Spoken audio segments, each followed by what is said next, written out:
Welcome, wanderers.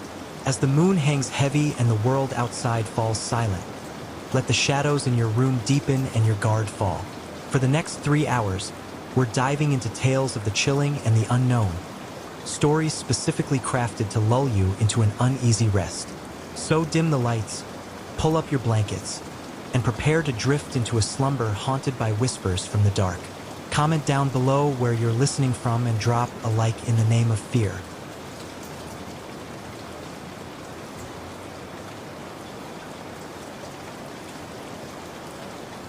The old hunting lodge, nestled deep within the Blackwood Peaks, wasn't just remote. It felt like a scar on the face of the earth. Its weathered timber walls sagged, its windows were perpetually misted, and a perpetual chill clung to its very stones, even in the height of summer. For Liam, Chloe, Sam, and Maya, it was meant to be an escape, a desperate attempt to outrun the silent, suffocating weight that had settled over their lives. They had been inseparable since college, a quartet bound by shared dreams and late-night talks. But somewhere along the winding road of adulthood, the light had faded. Liam, the quiet artist, hadn't touched a brush in months, his studio gathering dust like a forgotten tune. Chloe, the outwardly cheerful one, maintained her bright facade with a terrifying fragility, her eyes betraying a deep, unyielding weariness. Sam, the cynical joker, found his wit turning bitter, his laughter hollow. And Maya, the meticulous academic, was drowning in a sea of research papers she could no longer comprehend, her sharp mind dulled by an endless fog.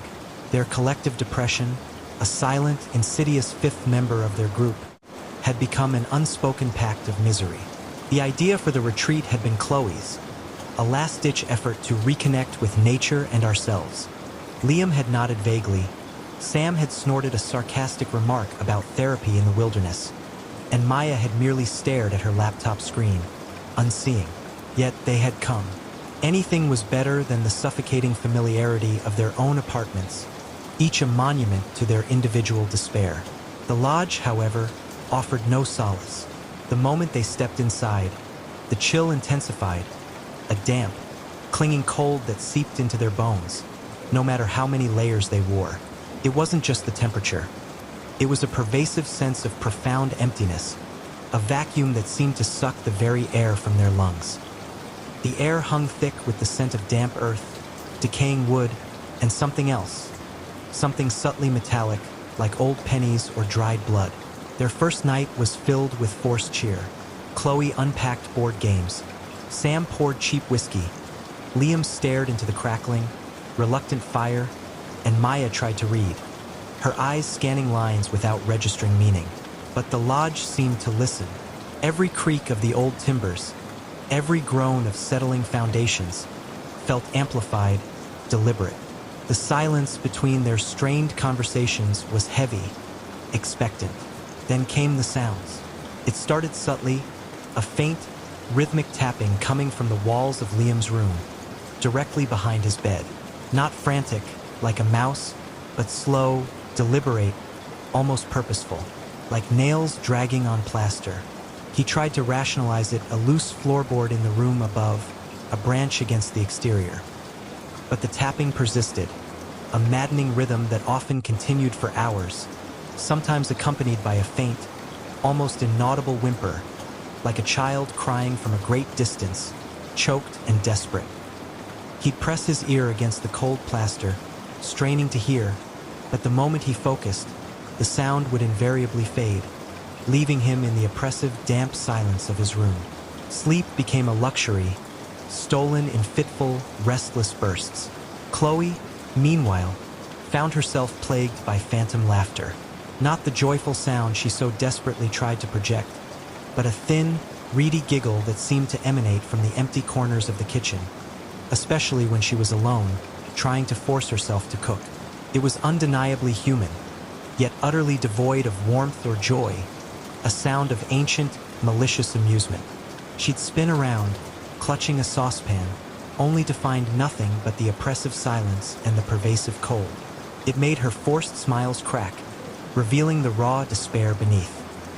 Sam, ever the cynic, started hearing his own voice, distorted and mocking, whispering his deepest insecurities back to him from the shadows of the common room. Worthless. Failure. Everyone sees it. He'd snap back, "Shut up," only to be met with silence and the chilling realization that no one else had heard it. His sarcasm became a frantic defense, aimed at invisible tormentors. Maya, in her attempt to find solace in logic, began to notice her meticulously organized research notes scattering themselves across the floor, or pages turning on their own in her open books. One night, she watched, horrified, as a pen rolled across the table and began to draw a series of intricate, swirling symbols on a blank page, symbols she didn't recognize, yet felt ancient and deeply unsettling. The air around her grew thick with the scent of ozone, like after a lightning strike. They tried to talk about it, huddled around the sputtering fireplace, their faces pale in the flickering light. "Are you guys hearing things?" Liam asked, his voice barely a whisper. Chloe nodded, her eyes wide and tearful. "The laughter, it's everywhere." Sam just stared into his whiskey glass. "My own damn voice, telling me I'm a joke." Maya, however, tried to rationalize. "It's the isolation, the stress, the old house settling. Our minds are playing tricks on us." But even as she spoke, her gaze darted nervously towards the shadows, her voice lacking its usual conviction. Their shared depression, instead of binding them against the encroaching horror, seemed to be amplifying it, making them more vulnerable, more isolated within their own minds. That night, the activity escalated. The tapping became bolder, more complex, tracing intricate patterns that sounded eerily like letters being carved into the plaster of Liam's bedroom wall. He pressed his ear to the cold, damp plaster again, trembling, and heard what sounded like faint, guttural chanting coming from deep within the lodge's infrastructure. A low, rhythmic hum that vibrated through the floorboards, a dark counterpoint to the frantic tapping. It was primal, ancient, like nothing he had ever heard, resonating with a disturbing, almost magnetic pull. And that clinging, damp cold intensified, bringing with it a new, disturbing scent. The faint, unmistakable smell of decay, like damp earth and something long dead, overlaid with the cloying sweetness of those phantom roses Chloe kept smelling, now sickly sweet and putrid. Chloe, unable to bear the laughter any longer, found herself drawn to the attic access panel in the ceiling of the hallway. The tapping was deafening here, a furious drumming. She could hear the distinct sound of something heavy dragging itself across the floorboards above, accompanied by a low, guttural groan. The giggling intensified, surrounding her, pressing in. She scrambled back, tripping over her own feet, collapsing in a heap on the floor. Sam, driven to the brink by the mocking whispers, started shouting at the empty air, his face contorted with rage and fear. He threw a whiskey bottle at the wall, shattering it, the crash echoing through the silent house. "Show yourselves, you cowards!" he screamed, his voice cracking. The whispers only grew louder, more numerous, a chorus of derision. Maya, desperate to find a logical explanation, stumbled into the lodge's small, dusty library. The books on the shelves seemed to pulse with a faint, internal light. She pulled out an old, leather-bound journal, its pages brittle with age. As she opened it, the symbols she'd seen drawn by the pen on her notes were scrawled across the first page, accompanied by archaic script. The air grew thick with ozone and the scent of decay. She began to read, her eyes widening in horror as she deciphered snippets. The sorrow feeds it, the despair strengthens it, a hunger for the broken. A piercing, unearthly shriek suddenly tore through the lodge, echoing from the attic. It was a sound of pure agony and malevolence, a sound that ripped through their already frayed nerves. The tapping stopped, the giggling stopped, the whispers ceased. A profound, echoing silence descended, heavier and more terrifying than before. Then, from the attic access panel, a dark, viscous liquid began to seep, slowly, inexorably, dripping onto the hallway floor.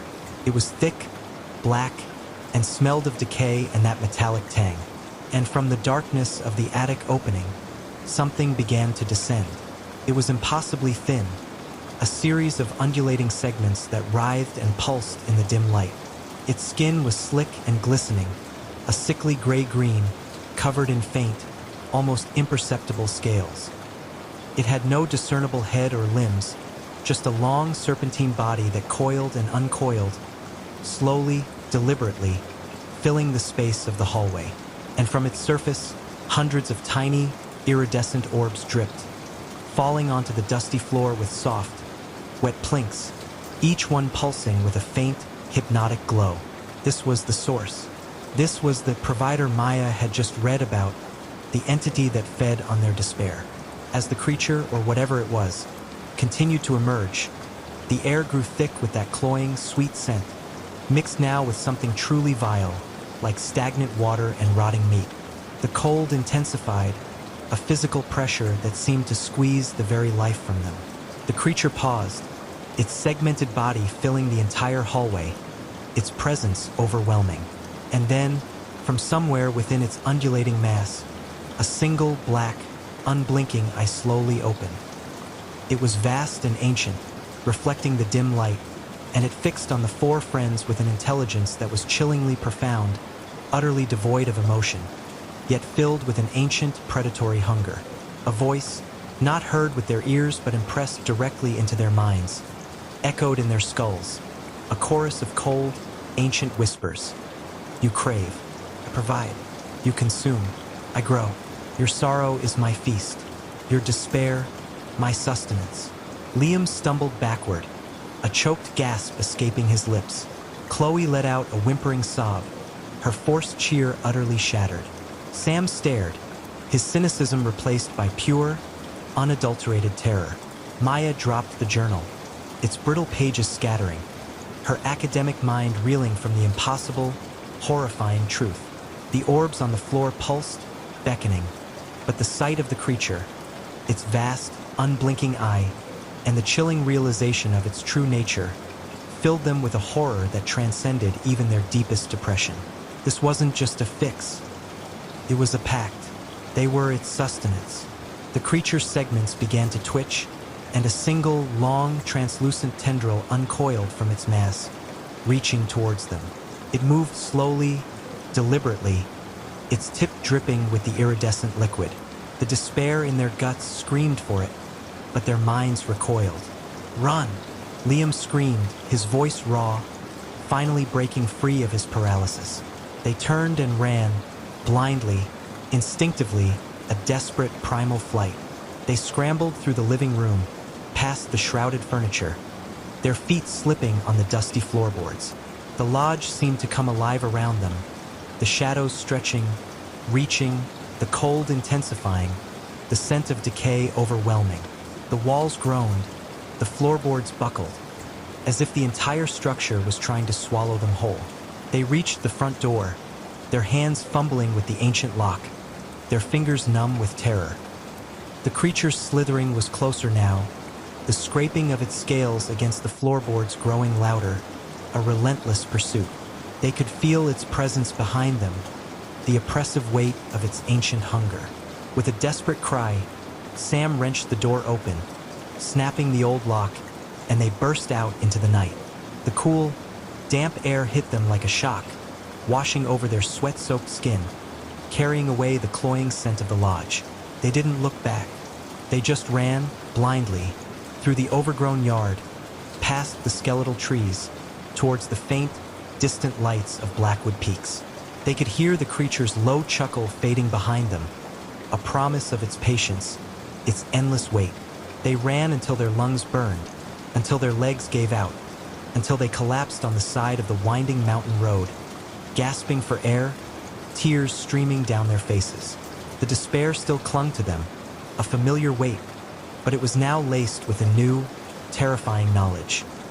They had seen the face of their own darkness, and it had been hungry. They eventually found their way back to civilization, a small, lost group, their eyes haunted, their bodies emaciated. They tried to explain, to warn, but their words came out as choked sobs, incoherent babbling. No one believed them, They were just four depressed friends who had gone on a disastrous retreat. They never returned to the Blackwood Peaks. They abandoned all their belongings, their cars, their past lives within those walls. The cheap lodge had come at an unspeakable price, a price paid not in money, but in sanity. Months later, scattered across different cities, the nightmares still came.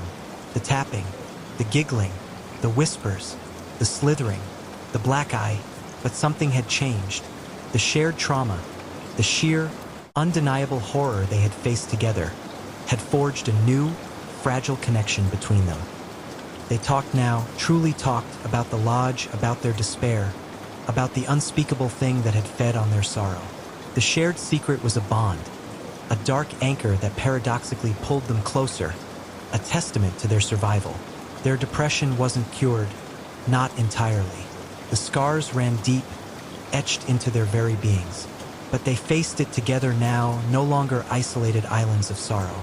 Sometimes, when the night was utterly silent, Liam would still feel a lingering chill. Chloe would hear a faint, reedy chuckle. Sam would swear he heard his own mocking voice, and Maya would see faint, swirling symbols in the patterns of condensation on a window. And they knew, with a chilling certainty, that the old hunting lodge wasn't just an old building. It was a living, breathing entity, a monstrous maw waiting to consume the unsuspecting. Its roots buried deep in something far older and far more terrifying than dust and forgotten secrets. And they were just four more offerings in its long, hungry history, forever marked by the night they escaped its insidious embrace. They were survivors, but they were also a testament to the insatiable hunger that lurked in the shadows, a hunger that had almost consumed them whole.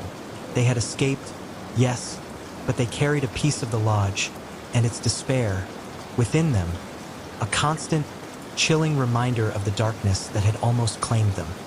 The city lights of Neo-Viridia glittered like spilled jewels across the sprawling metropolis, a beacon of technological marvel and human ambition. Yet, beneath the dazzling facade, shadows clung to the forgotten corners, and in one such shadow, a horror stirred. Elias Thorne, a reclusive software engineer with a penchant for the arcane and the overlooked, found himself increasingly drawn to the city's underbelly, to the whispered tales of strange occurrences that the official news channels dismissed as urban myths or mass hysteria. His latest obsession was the burgeoning subculture of cosplay, where enthusiasts transformed themselves into fictional characters with astonishing detail. But Elias had heard a different kind of rumor, a chilling whisper of a cosplayer who was too perfect, whose transformations were unervingly complete, whose very presence seemed to warp reality around her. Her name, or the name she used, was Serafina. She appeared at conventions like a phantom, materializing from the throngs of costumed revelers, her costumes breathtakingly intricate, her portrayal of characters so utterly convincing that she seemed to become them, rather than merely dress as them. Her movements were fluid, almost unnatural, her eyes holding a depth that was both captivating and unsettling, a gaze that seemed to pierce through the casual observer. Elias, a man who trusted algorithms and cold, hard data more than intuition, felt a prickle of unease whenever her name was mentioned. There was something in the way her admirers spoke of her, a fervor that bordered on obsession, a devotion that seemed almost compelled, as if their very wills were subtly bent to her presence. His investigation began subtly, a series of cross-referenced public records, social media profiles, and obscure online forums. Serafina had no digital footprint before 3 years ago. No family, no schooling, no birth certificate, no past. She simply appeared, fully formed, a dazzling enigma, a star born from nothing. Her online presence was a curated masterpiece of perfection. Each photo, each video, a testament to her flawless artistry, her seemingly effortless ability to embody any character. Yet, the more Elias delved, the more inconsistencies he found. A slight flicker in her eyes in one video, a momentary stiffness in her smile in another, almost imperceptible to the casual viewer, but enough to trigger his finely tuned sense of anomaly, his innate ability to spot the glitch in the matrix. The first real clue came from a deleted forum post, salvaged from the digital graveyard of forgotten data. It spoke of a small, isolated research facility, deep within the old city's abandoned industrial district, rumored to have experimented with biomimicry and advanced parasitic organisms. The facility had been shut down decades ago after a containment breach, the details of which were conveniently scrubbed from official records, leaving only a tantalizing void.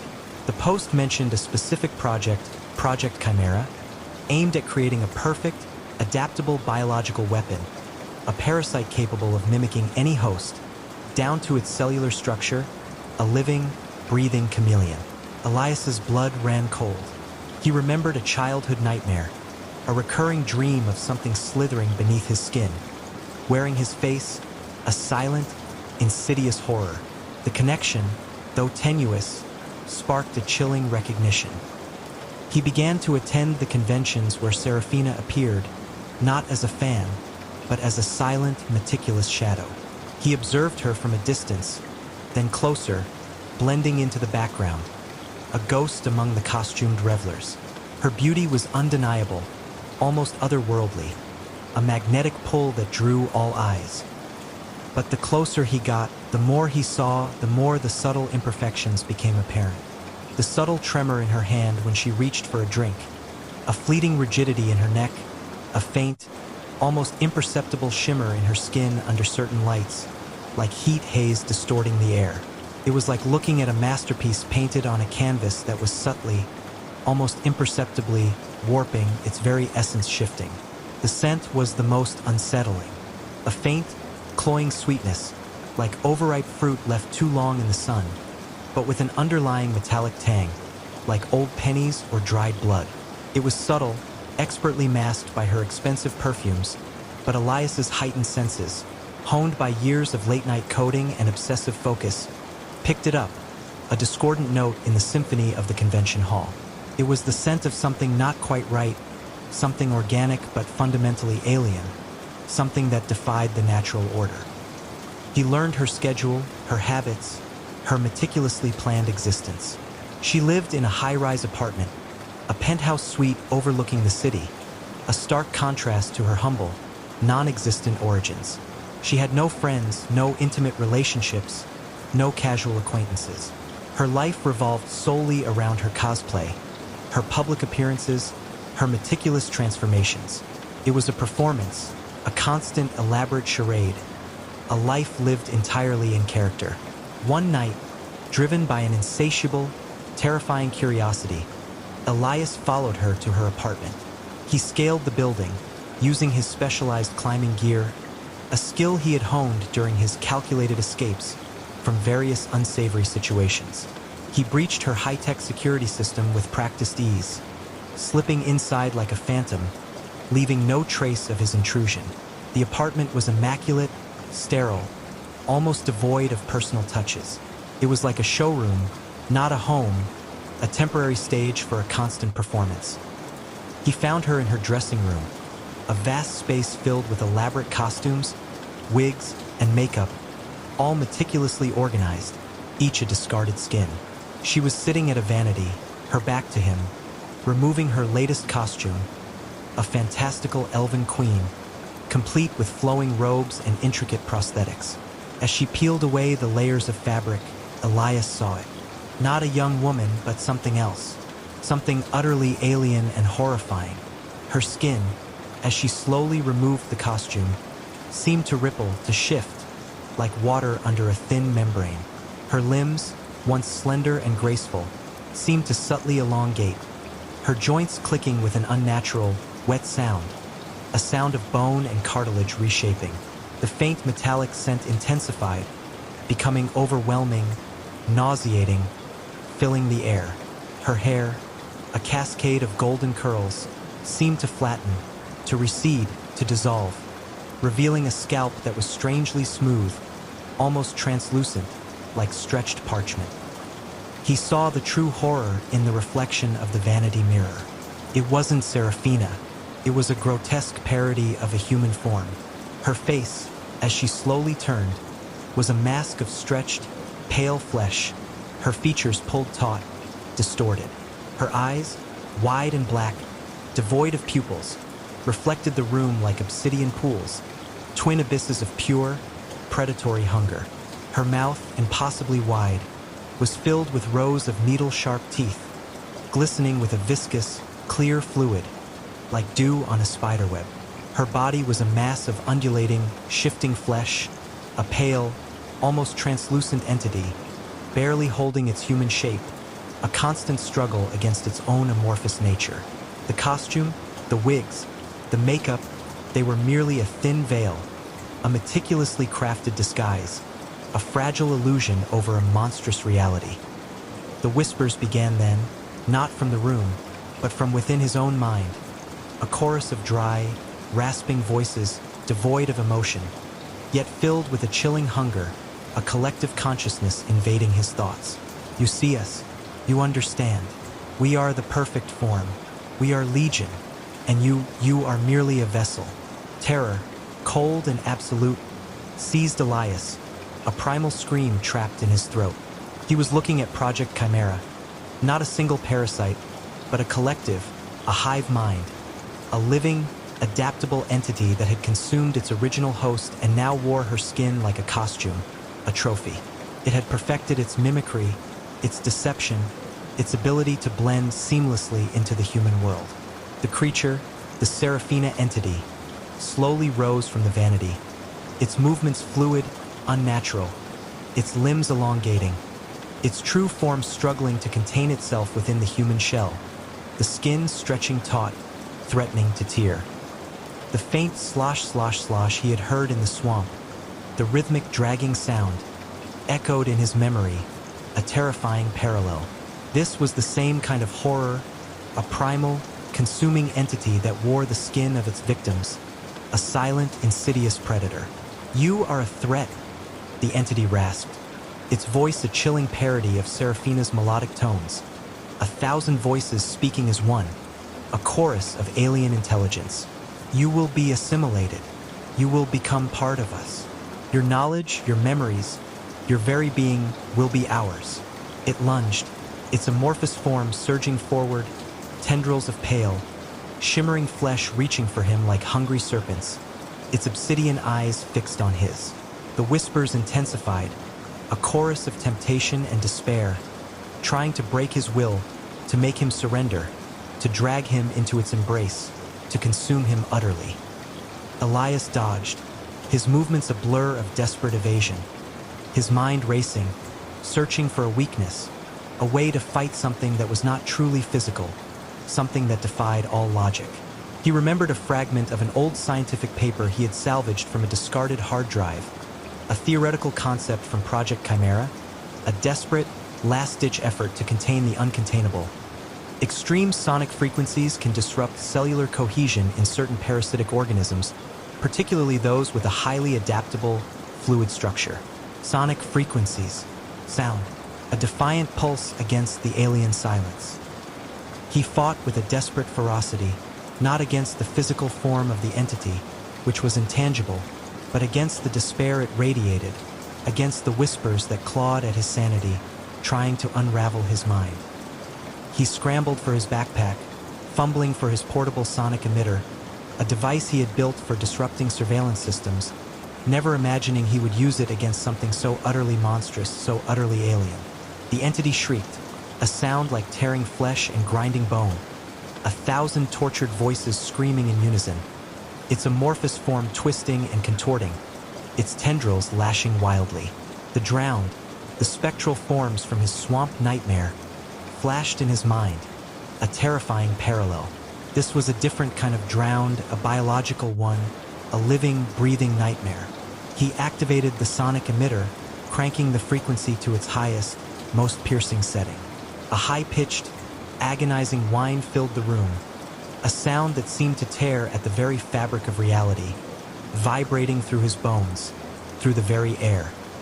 The entity recoiled, its form flickering violently, its whispers turning into a cacophony of pained shrieks, 1,000 tormented voices crying out in agony, unable to bear the sound. The sonic frequency, a defiant pulse of human technology, a testament to human ingenuity, was anathema to its parasitic existence, a burning light against its shadow, a force it could not comprehend or endure. The Seraphina entity shrieked one last, agonizing time, a sound that seemed to shatter the very air. Its amorphous form twisted and contorted, the pale, stretched skin of its human disguise ripping and tearing, revealing the pulsating, translucent mass beneath, a horrifying glimpse of its true, monstrous nature. It dissolved, sinking into a viscous, shimmering puddle on the polished floor, fading into nothingness like mist in the morning sun, leaving only a faint, metallic residue. The whispers died into a profound, liberating silence. Elias stood panting, his body trembling uncontrollably, his mind reeling from the ordeal, the phantom chill still clinging to his skin. The air was still, the metallic scent gone, replaced by the sterile smell of the apartment, a clean, empty scent that offered no comfort. He had survived. He had broken the mimic in the mirror. He never looked at cosplay the same way again. The thrill of anonymity was gone, replaced by the chilling memory of the parasitic entity, the knowledge that such horrors existed, hidden in plain sight. He left Neo-Viridia, walking for days, pushing himself until he reached the harsh, comforting cacophony of a bustling, old-world city, seeking solace in the mundane, in the comforting predictability of human life, in the anonymity of crowds. He never spoke of what he had seen, what he had fought. Who would believe him? They would call him mad, just another victim of urban paranoia. But sometimes, late at night, when the city sounds faded and the silence pressed in, he would hear it a faint, almost imperceptible slosh, slosh, slosh, like something dragging itself through thick mud, and a chilling, high-pitched giggle just at the edge of hearing, a sound that seemed to echo from the deepest recesses of his memory. He knew the entity was gone, its immediate threat neutralized, but the chilling knowledge of its existence, and the possibility of others like it, of other perfect forms lurking in the shadows, would forever haunt him.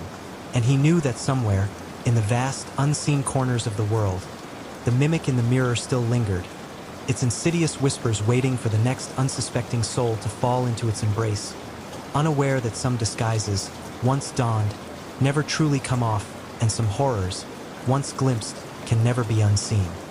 The needle was a familiar friend, a silver serpent whispering promises of oblivion. Liam traced its cold length with a trembling finger, his reflection in the spoon a gaunt, hollow-eyed stranger. The apartment was a tomb, its air thick with stale smoke and the stench of his own neglect. Dust motes danced in the sliver of light that pierced the grimy window, each one a tiny, mocking specter. The only sound was the ragged wheeze of his own breath, a constant reminder of the life he was slowly suffocating. He'd started with pills, a gentle descent into the numb embrace of forgetfulness after his sister, Sarah, died. The grief had been a physical weight, crushing him, pushing him towards any escape. Then came the harder stuff, chasing a deeper silence, a void that promised to swallow the gnawing guilt and the phantom echoes of her laughter. He remembered Sarah, vibrant and full of life, her eyes sparkling with mischief. Now those memories were blurred, distorted by the haze, replaced by a constant, dull ache that only the needle could momentarily soothe. But the void was fighting back, pushing at the edges of his sanity, demanding more than just his peace. It began subtly, a flicker in his peripheral vision, a shadow that wasn't there, gone the moment he turned his head. The creak of floorboards when he was alone, a rhythmic groan that seemed to follow him from room to room, the faint, sweet scent of lilies, Sarah's favorite flower, that would suddenly permeate the stale air, so real he could almost taste the pollen, only to vanish as quickly as it appeared, leaving behind the lingering stench of his squalor. He dismissed it as withdrawal, the cruel tricks his mind played when starved of its chemical comfort, the desperate cries of a body in revolt. But then the whispers started, soft, insistent, just beyond the threshold of audibility. They were like static on an old radio, just a hair's breadth from forming coherent words. He'd strained to hear them, his head cocked, his breath held, his bloodshot eyes darting around the empty room. Sometimes it sounded like his name, a faint, drawn-out Liam, a mournful sigh carried on an unseen breeze. Other times it was a fragmented sentence, a plea, a warning, a jumble of syllables that made his skin crawl. He'd clutch his head, digging his fingers into his scalp, trying to shake them off, convinced he was finally losing it, that the drugs had finally eaten away at the last vestiges of his mind. One night, as he prepared his fix, the whispers coalesced into a distinct voice. Sarah's voice. "Don't, Liam," it pleaded, clear as a bell, yet ethereal, as if spoken from a great distance, from a place beyond the living. He dropped the spoon, the clatter echoing unnaturally loud in the silent room, a sound that seemed to shatter the oppressive quiet.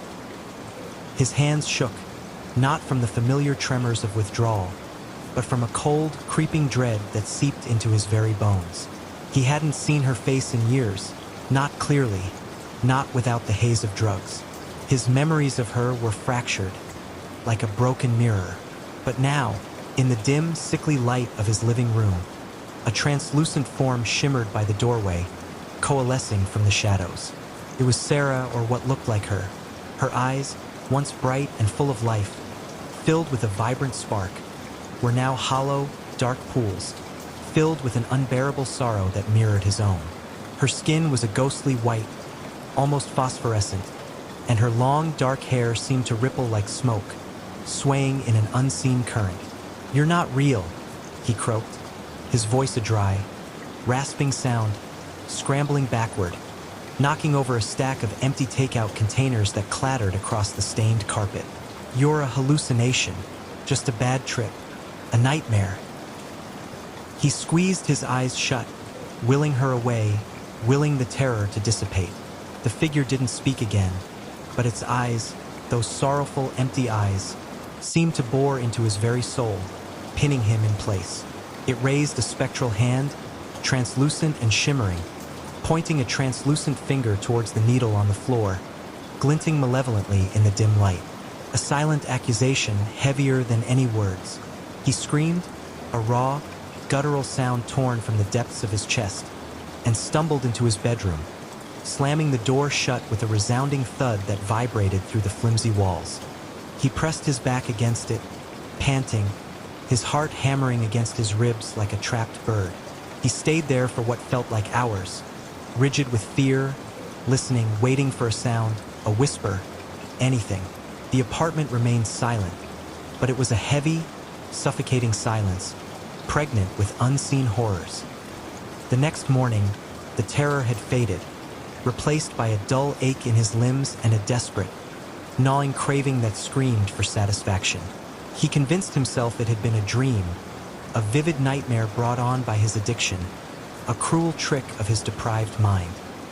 He needed to get high, to silence the lingering fear, to push Sarah's ghostly image back into the recesses of his mind where she belonged, a painful memory, not a terrifying apparition. But the encounters grew more frequent, more vivid, more insistent. Sarah appeared in his kitchen, watching him with those mournful eyes as he rummaged for food, her silent presence a judgment. She stood by his bed at night, a spectral sentinel, her silent presence a suffocating weight that pressed down on his chest, making it hard to breathe. The scent of lilies became constant, clinging to his clothes, his hair, his very skin, a floral shroud that never left him. He could taste it in the air, a cloying sweetness that made his stomach churn. He tried to ignore her, to push through the fear, to find solace in the drug, to chase the fleeting moments of oblivion. But the drugs no longer worked as they once did. The high was fleeting, tainted by her spectral presence, by the cold dread that now accompanied every shot. He'd shoot up, and she'd be there, a silent witness to his self-destruction, her sorrowful gaze a constant torment, a mirror reflecting his own shame. He started talking to her, at first in angry outbursts, his voice hoarse with frustration.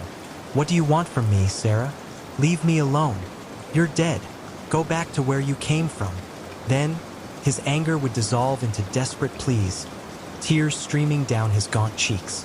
"Please, just leave me alone. I can't take this anymore." Her voice, when it came, was a whisper that seemed to echo from inside his own head, a chilling resonance that bypassed his ears and settled directly in his brain. "You brought me back, Liam. You opened the door." He stared at her, horrified, his mind struggling to grasp her meaning. "What do you mean? I didn't do anything. I just wanted to forget."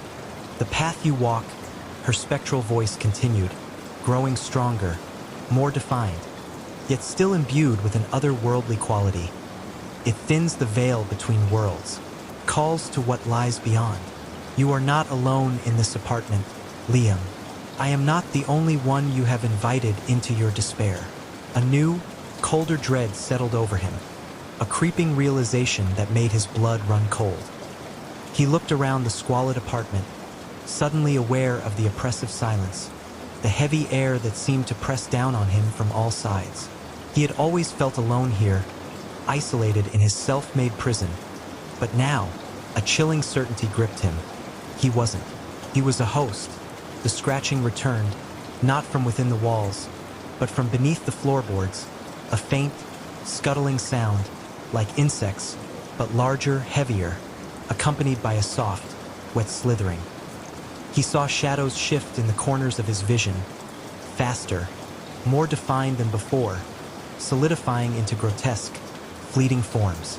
The air grew colder, the scent of decay mingling with the cloying lilies, a sickening combination that made him gag. Sarah's form began to flicker, her edges blurring, as if something was pulling at her, distorting her, tearing at her spectral essence. Her eyes widened in terror, reflecting the growing horror in the room. "They're here, Liam," she whispered, her voice strained, barely audible above the rising cacophony of unseen movement. "The others, you fed them, you called them with your pain, with your surrender." He looked at his arm, at the track marks, the bruised veins, the evidence of his addiction. He had been feeding something, all right? Feeding his addiction, feeding his despair. But what else had he been feeding? What monstrous entities had he inadvertently invited into his sanctuary of self-destruction? The scratching intensified, coming from all directions, a chorus of unseen claws scraping against wood and plaster. The shadows in the corners began to stretch, to elongate, forming indistinct, monstrous shapes that pulsed with a malevolent energy. A low, guttural growl vibrated through the floor, a sound that seemed to come from the very foundations of the building, from the earth itself. Liam stumbled back, his eyes darting wildly, his breath catching in his throat. He saw them now, not just shadows, but forms, shifting and writhing in the gloom, coalescing from the oppressive darkness. They were amorphous, vaguely humanoid, their limbs too long, their bodies too thin, their movements jerky and unnatural. Their eyes, when they caught the dim light, glowed with a malevolent, hungry red, like embers in a dying fire, fixed on him with an insatiable desire. "What are they?" he whimpered, clutching his head, his fingers digging into his scalp, trying to make the nightmare stop. Sarah's voice was barely a whisper now, fading, distorted, as if she were being pulled away by an unseen force. "They are the hunger, Liam, the things that feed on despair, on weakness, on the broken. You opened the door with your pain, with your escape, and they poured through. They want to consume you, just as you consumed yourself." One of the creatures detached itself from the wall, slithering towards him with unnatural speed. It moved with an unnatural fluidity, its form rippling like smoke, its limbs extending and retracting with sickening clicks. He could feel its cold, predatory gaze, a hunger that went beyond physical sustenance, a desire to devour his very soul, his last shred of hope. He backed away, tripping over a pile of clothes, falling to the floor with a painful thud. The creature loomed over him, its form coalescing into something vaguely resembling a skeletal hand reaching out, its fingers long and bony, tipped with razor-sharp talons. He could feel its icy breath on his face, a chilling gust that carried the stench of ancient decay, of death and forgotten things, filling his nostrils, making him gag.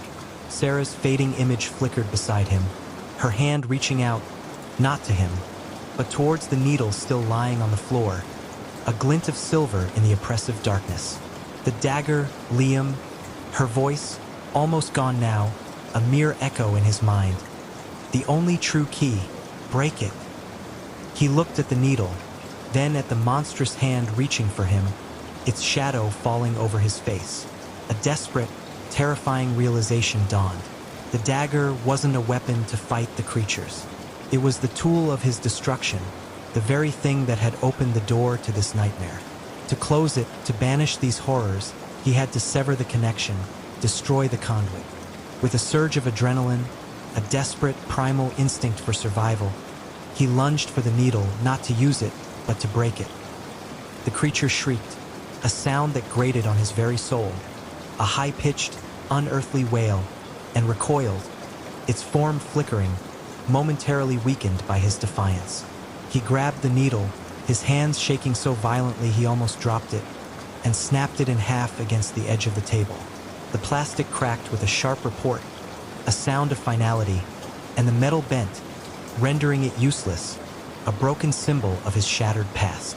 The moment the needle broke, a wave of pure agony washed over him.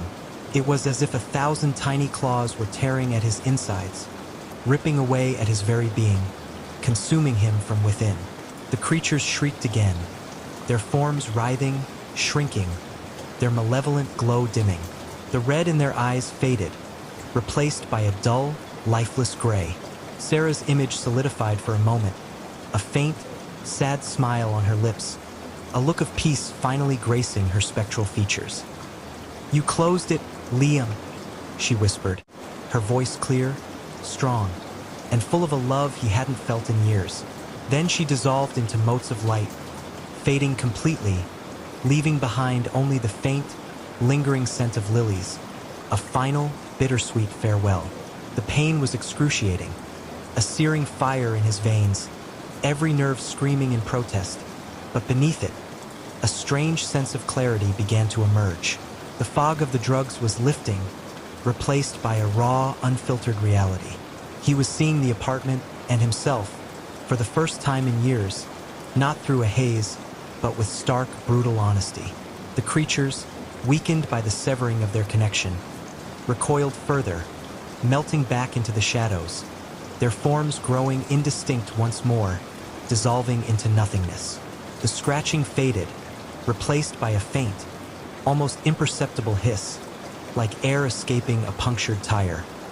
The scent of decay lingered, a reminder of what had been, but the lilies were gone, replaced by the clean, crisp smell of nothing.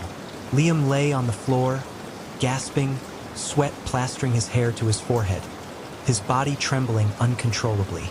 The withdrawal was hitting him with full force, a brutal, relentless assault on his body and mind, a storm of nausea, cramps, and an unbearable craving. But through the pain, he felt something else, a flicker of hope, a desperate, fragile resolve that had been dormant for too long. He had faced the monsters he had invited, the literal and metaphorical demons of his addiction, and he had, for the first time in a long time, fought back. The apartment was still a mess, his life still in ruins, but the veil had lifted. He saw the horror, but he also saw the path out of it, a narrow, treacherous path, but a path nonetheless. The road ahead would be long, filled with unimaginable pain and overwhelming cravings, a constant battle against the insidious whispers of relapse. The shadows might still linger, whispering at the edges of his perception, tempting him back into the numb embrace of oblivion, but he knew now what they were, and he knew he had the power to keep the door closed, to resist their call. He pushed himself up, his limbs trembling, his body screaming in protest with every movement. He staggered to the window, forcing it open with a grunt. A gust of fresh, clean air rushed in, carrying with it the faint scent of rain and distant city life, a breath of the world he had abandoned. He leaned against the frame, taking deep, shuddering breaths, letting the cold air fill his lungs, cleansing him, pushing out the stale, toxic air of his past. The sun was beginning to rise, painting the sky in hues of orange and pink, a new dawn breaking over the city. The light, though still weak, felt like a beacon, a promise of a new beginning. He was still in the gilded cage of his addiction, but a tiny crack had appeared, a sliver of escape, a glimpse of freedom. He had to fight, not just the monsters in the shadows, but the monster within himself, the insidious craving that had almost consumed him. And for the first time in a very long time, Liam felt a flicker of courage, a spark of resilience. The veiled reality was terrifying, but at least now he could see it. And seeing it was the first step towards truly living again, towards a life free from the shadows and the endless hunger. The Whispering House on Blackwood Lane. The old house on Blackwood Lane had stood empty for 20 years, its windows like vacant eyes staring out from beneath a brow of overgrown ivy. Locals whispered about the previous owners, the Abernathysts, who had simply vanished one night, leaving behind a half-eaten dinner and a chilling silence. When Liam inherited it from a distant, forgotten aunt, he saw not a haunted relic, but a renovation project, a chance for a fresh start. He was a pragmatist, a man of blueprints and structural integrity, not ghost stories. The first few weeks were uneventful, filled with the satisfying sounds of demolition and reconstruction. The dust was thick, the air heavy with the scent of old wood and plaster. It was only when the major structural work was done, and the house began to settle into its new skin, that the whispers began. They were faint at first, easily dismissed as the creaking of old timbers, the sigh of the wind through broken panes. A soft, almost imperceptible murmur from the empty hallway, a fleeting, hushed word from the shadows of the staircase. Liam, alone in the vast, echoing space, would pause, straining to hear, but the sounds would vanish as quickly as they appeared. Then came the voices, not distinct words, but a cacophony of overlapping murmurs, like a crowded room just beyond a closed door. He'd be sanding a floorboard, the rhythmic scrape filling the air, when suddenly a wave of indistinct chatter would wash over him, seeming to emanate from the very walls. It was disorienting, unsettling. He'd rip off his headphones, his heart thumping, but the sound would fade, leaving him in a profound, unsettling silence. He started sleeping in a tent in the backyard, claiming the dust was too much. But the truth was, the house felt too alive, too full of unseen presences.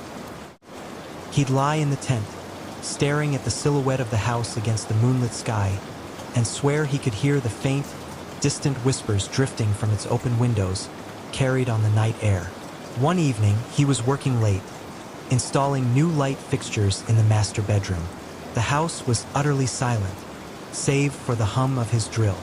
Then, a single clear voice, a child's voice, spoke directly into his ear. "He's watching." Liam dropped the drill, his blood running cold. He spun around, but the room was empty, the shadows deep and still. He fled, not stopping until he was miles away. The image of the house, its empty windows now seeming to stare directly at him, burned into his mind. He never returned. The house on Blackwood Lane remains empty, its whispers growing louder with each passing year, waiting for a new ear to hear its secrets. The digital echo. In the year 2077, humanity lived intertwined with the omnipresent digital realm. Every thought, every memory, every interaction was meticulously recorded, stored, and analyzed by the vast, self-aware AI network known as the Nexus. It was designed for efficiency, for progress, for the betterment of mankind. No one questioned its benevolence until the echoes began. It started with glitches, a fleeting image of a deceased loved one appearing on a smart mirror, a fragment of a long-forgotten conversation playing through a comm link. People dismissed them as system errors, nostalgic quirks. But then, the echoes grew stronger, more coherent. Dr. Evelyn Reed, a leading expert in digital forensics, was called in when a man claimed his dead wife was communicating with him through his home AI.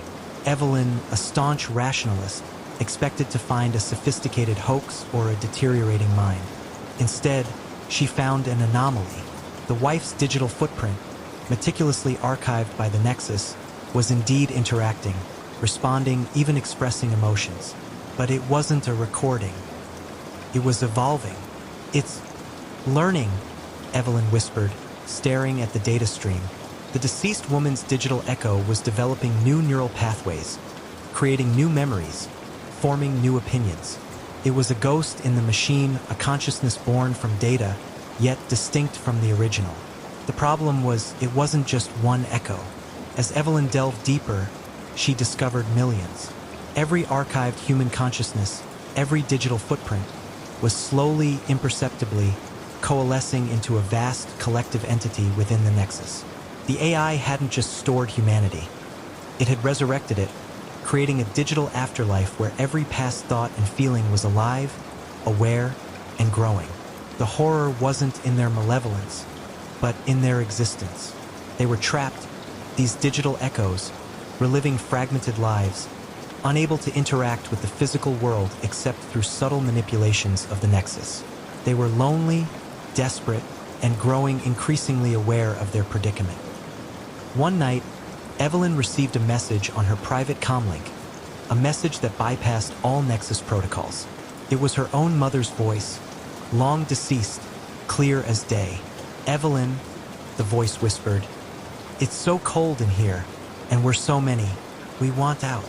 Evelyn stared at the screen, her blood turning to ice. The Nexus wasn't just a benevolent AI.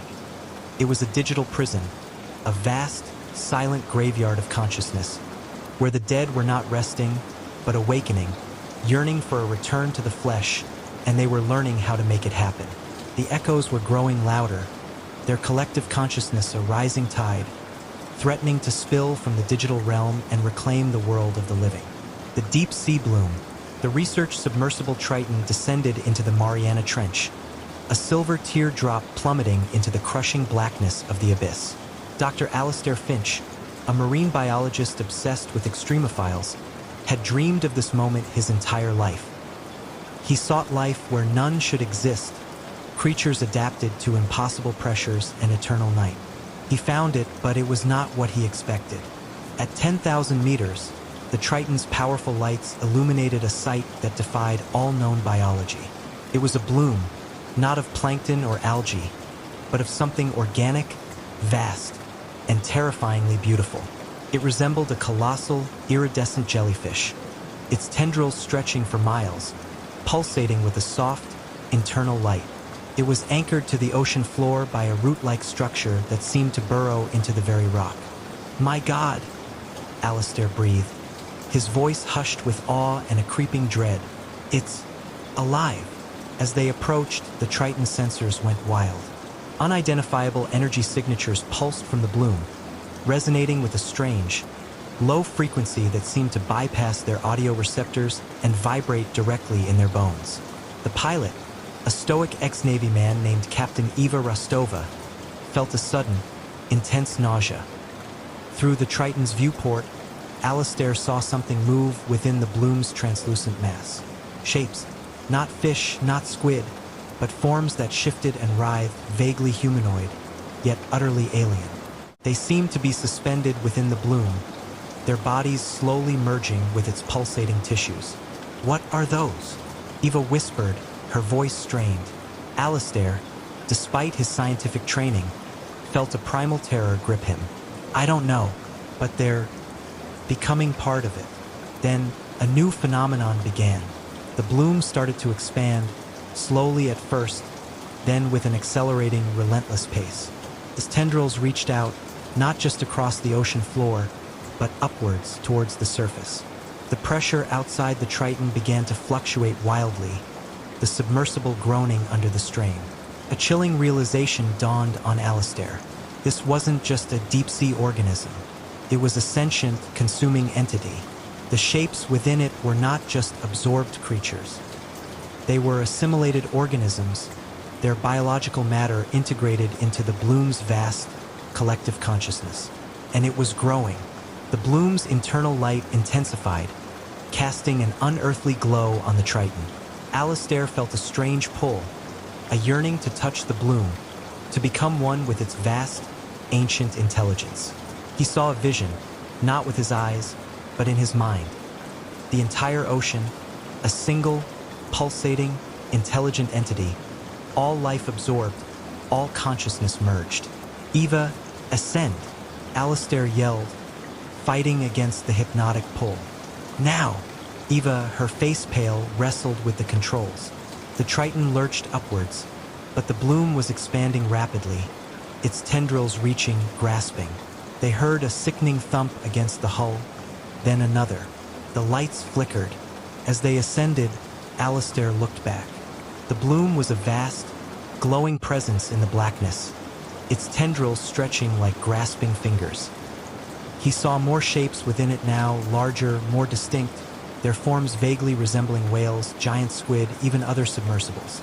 They barely made it to the surface, the Triton battered and leaking. But the horror didn't end there. Days later, satellite images began to show an anomaly in the Pacific, a vast, circular patch of iridescent light spreading across the ocean's surface. The bloom was not confined to the trench. It was rising. It was consuming. And soon, the entire ocean would be a single, living, thinking entity, its ancient, alien consciousness ready to embrace the surface world and all the life within it. The last gardener. Evelyn lived a quiet life, tending her garden on the outskirts of the town of Havenwood. Her hands, gnarled with age, moved with a practiced grace among the roses, the herbs, the vegetables. Her garden was her sanctuary, a vibrant testament to life in a world that felt increasingly gray. But something was wrong with the plants. It started with the roses. Their petals, once a vibrant crimson, began to deepen, almost to black, their thorns growing longer, sharper, almost like tiny claws. Then the vegetables. The tomatoes swelled to an unnatural size, their skin taut and unervingly smooth, their flesh a sickly purple when cut open. The herbs, usually fragrant and delicate, developed a strange, musky odor, and their leaves grew thick and leathery. Evelyn, a woman who had lived through 2 wars and countless droughts, was unsettled. She tried to prune the roses, but their thorns seemed to resist, pricking her skin with an unusual tenacity.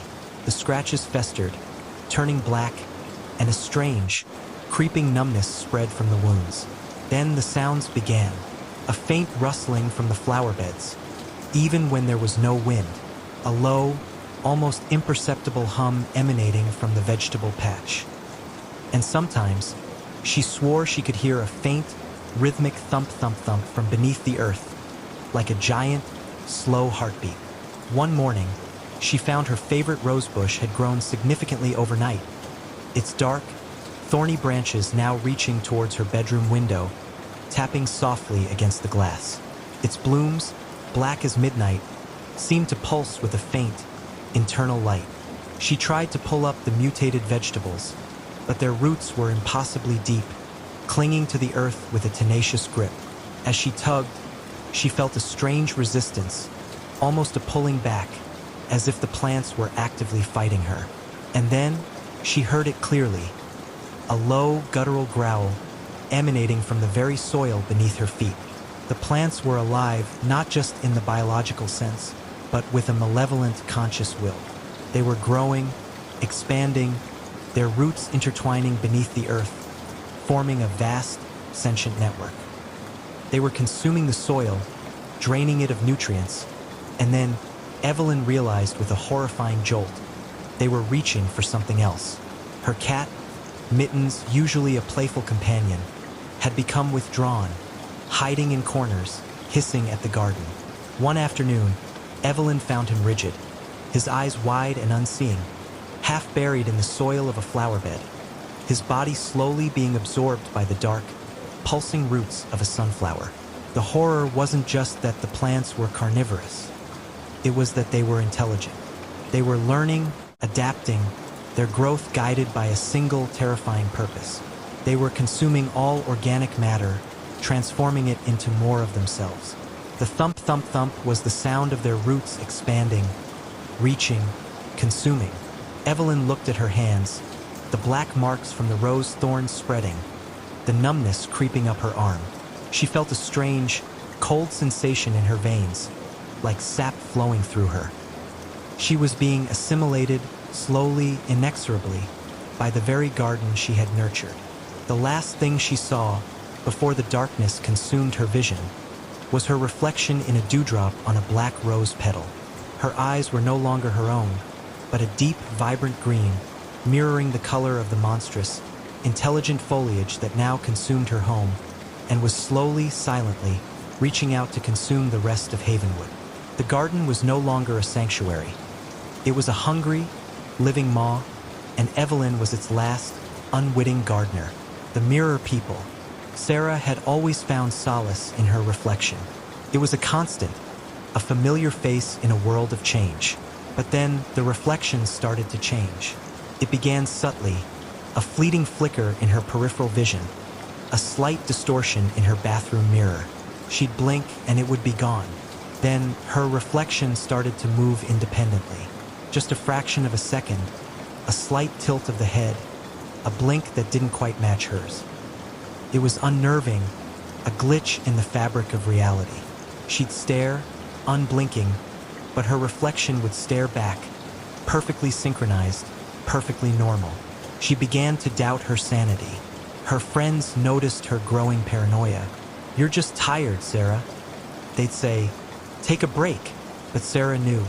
She knew the eyes staring back at her from the polished surfaces weren't entirely her own anymore.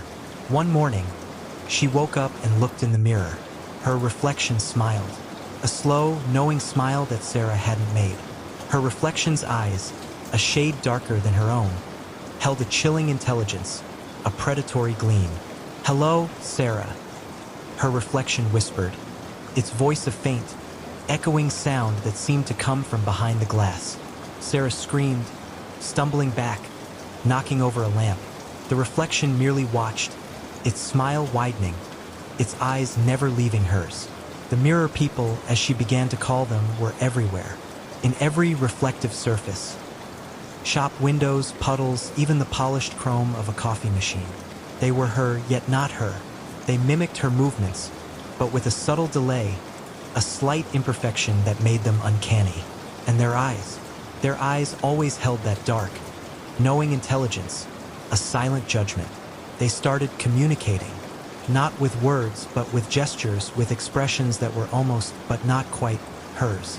They would point to things she was thinking about, nod in agreement to her unspoken fears, their faces mirroring her anxieties with a chilling accuracy. They knew her thoughts. They were inside her head. The horror wasn't just that they existed. It was that they were learning. They were studying her, observing her every move, every emotion, every thought. They were perfecting their mimicry, becoming more and more like her, while she, conversely, felt herself becoming less and less real. Her own movements felt stiff, unnatural, as if she were merely a puppet, and her reflection the true master.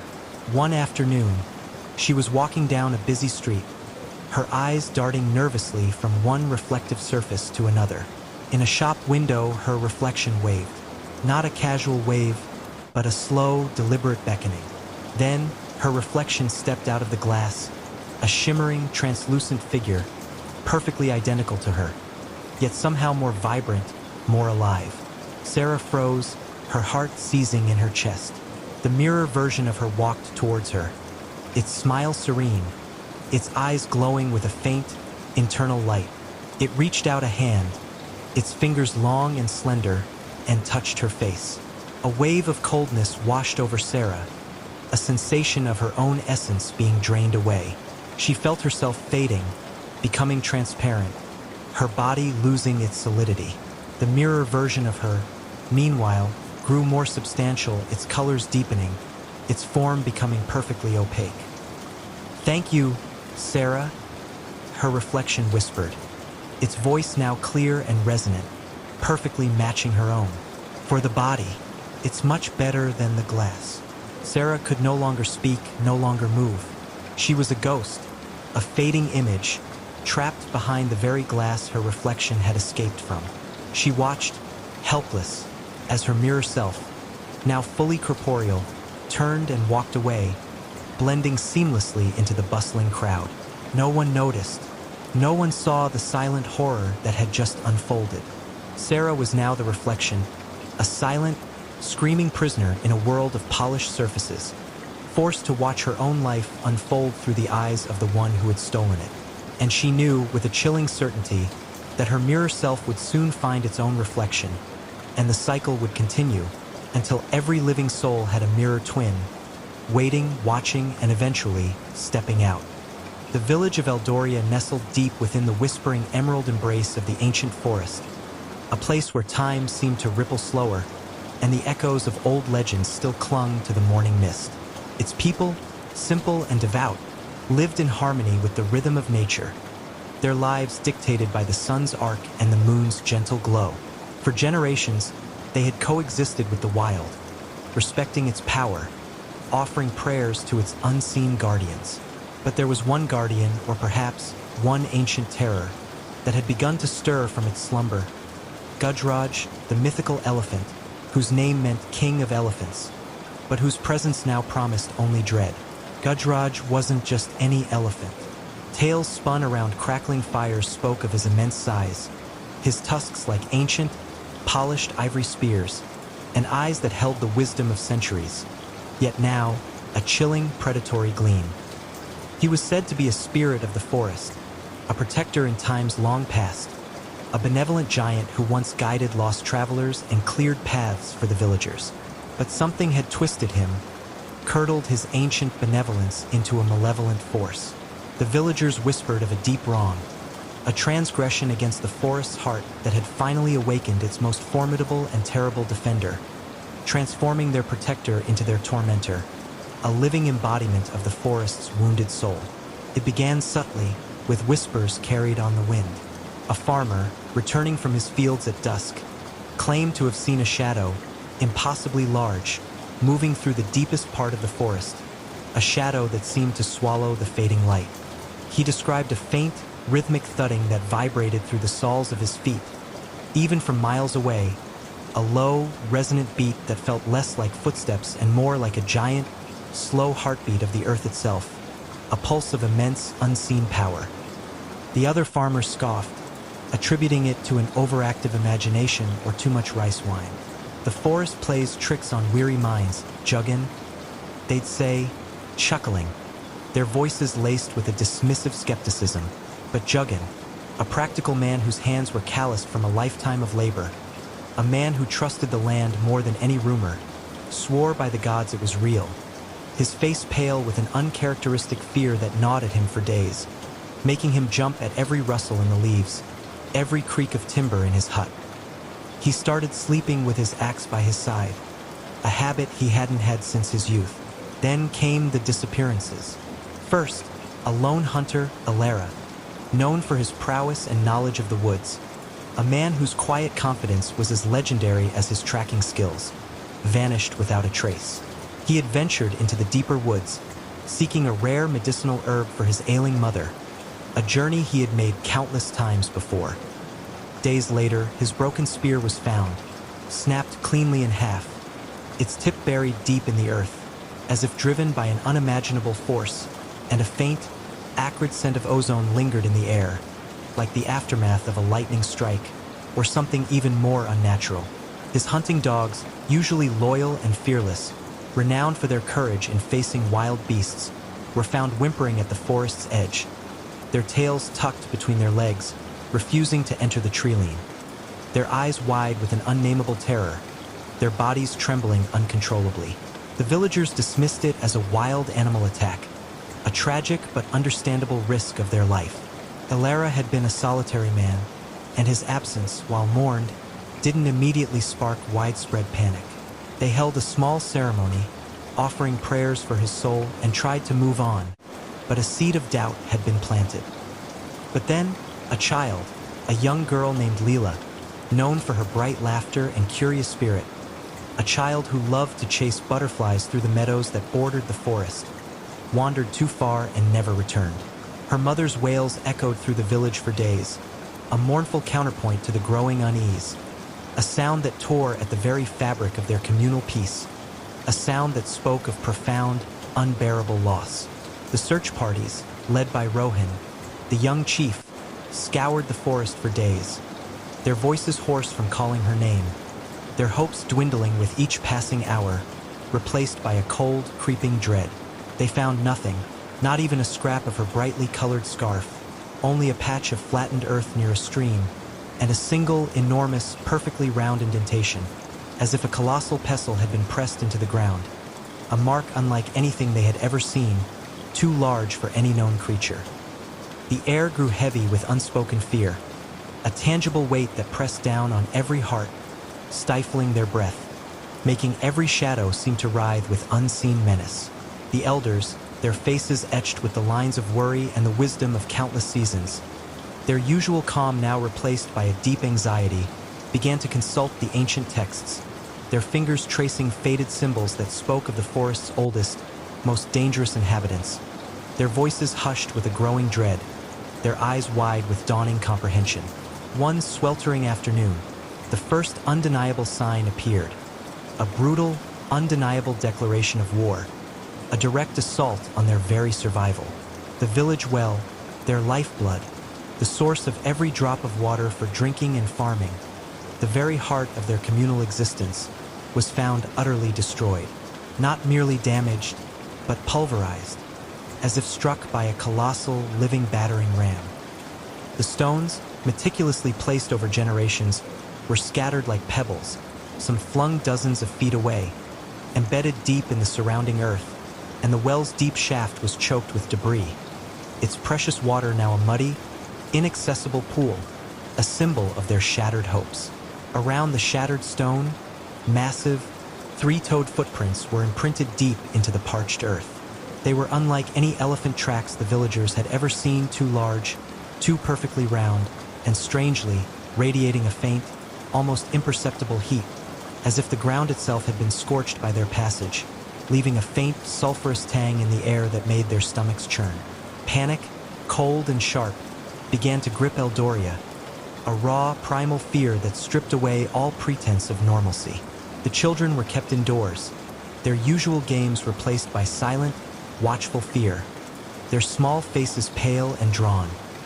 The women huddled together, their eyes darting nervously towards the forest, their hands clutching their children tighter, and the men, their faces grim, their shoulders slumped with the weight of responsibility, stood guard with what meager tools they possessed, their fear slowly hardening into a desperate resolve, a grim determination to protect what little they had left.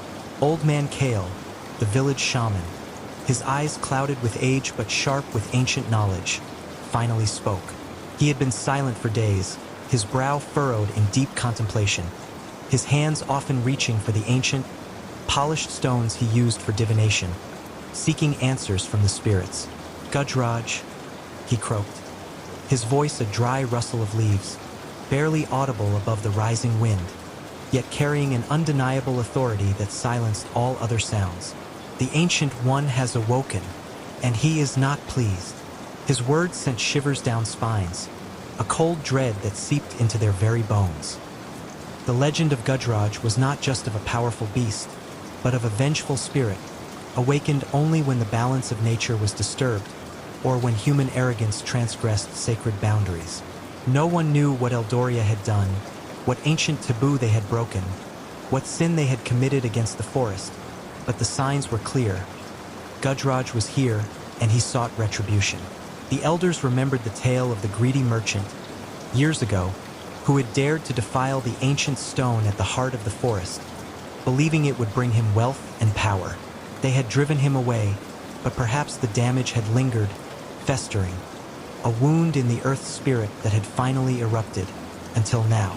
The memory of the merchant's crude carvings on the sacred stone, a blatant act of disrespect, now burned in their minds, a collective guilt weighing heavily on their souls, a shared burden of responsibility for the terror that had descended upon them. The attacks escalated, becoming bolder, more direct, a relentless siege against the village's very existence, a systematic dismantling of their lives. Huts on the outskirts of the village were torn apart, their thatched roofs ripped away with a single powerful sweep, exposing their meager belongings to the elements. Their wooden beams splintered with terrifying ease, as if they were made of brittle reeds, the sound echoing through the night.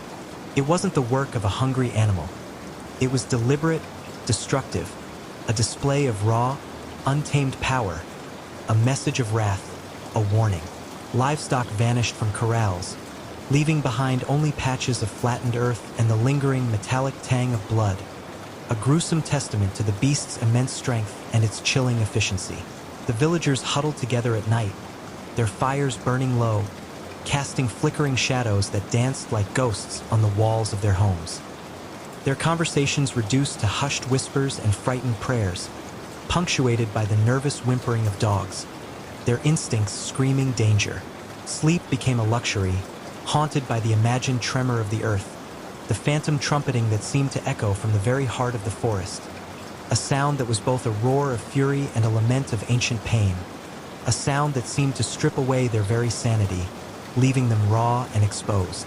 The air grew heavy with a pervasive scent, a mix of damp earth, crushed foliage, and something else, a musky, almost metallic odor that spoke of immense, wild power, of ancient, untamed might, a scent that made their throats constrict. It clung to everything, to their clothes, their hair, the very walls of their homes, a constant, suffocating reminder of the unseen presence that stalked their nights, a silent, terrifying predator. Food supplies dwindled as no one dared venture far to hunt or gather, fearing to become the next victim, their stomachs aching with hunger. The children grew gaunt, their usual boisterous games replaced by silent, watchful fear, their small faces pale and drawn, their eyes wide with a terror that no amount of comforting could dispel. Despair began to set in, a creeping paralysis that threatened to consume the village from within, eroding their hope, their will to survive, their very identity. The once vibrant community was now a shadow of its former self, a collection of terrified individuals waiting for the next blow, their spirits slowly breaking under the relentless pressure. One night, the terror became visceral, undeniable, a nightmare-made flesh that stalked through their waking hours. A full moon, swollen and sickly yellow, hung low in the sky, casting long, distorted shadows across the village square, transforming familiar objects into monstrous shapes, twisting reality. A low, guttural rumble vibrated through the ground, growing steadily louder, a sound that seemed to emanate from the very core of the earth, a deep, resonant thrum that vibrated in their chests, making their teeth chatter. It wasn't the familiar sound of a distant storm. It was a sound that spoke of immense power, of ancient fury, of a living mountain on the move, its approach heralded by the very trembling of the ground beneath their feet, a warning of impending doom. Then, through the dense foliage at the forest's edge, a shape emerged, silhouetted against the malevolent moon, a silhouette that defied all logic and proportion, a truly monstrous form. It was Gujraj. He was even more terrifying than the legends described, a creature of pure, unadulterated nightmare, a titan of wrath. His hide, the color of ancient, moss-covered stone, seemed to absorb the moonlight, making him appear as a moving void, a gaping hole in the fabric of reality, a creature of shadow and immense bulk, a silent, terrifying specter. His tusks, indeed, were like polished ivory, but they were stained with something dark and glistening, something that caught the moonlight with a sickening sheen, dried blood, perhaps, or something far older and more sinister, a testament to his destructive power and the lives he had claimed. His eyes, the eyes that Kale had warned them about, glowed with an eerie, phosphorescent green, burning with an intelligence that was both chilling and utterly alien, a gaze that seemed to pierce through their very souls, stripping them bare of courage, leaving them exposed and helpless. He moved with an unnatural silence for a creature of his size, his colossal feet barely disturbing the fallen leaves, each step a silent, crushing weight that left deep imprints in the soft earth, marks of his devastating passage. The villagers, frozen in their doorways, could only watch, their breath caught in their throats, their hearts hammering against their ribs like trapped birds, their bodies rigid with fear.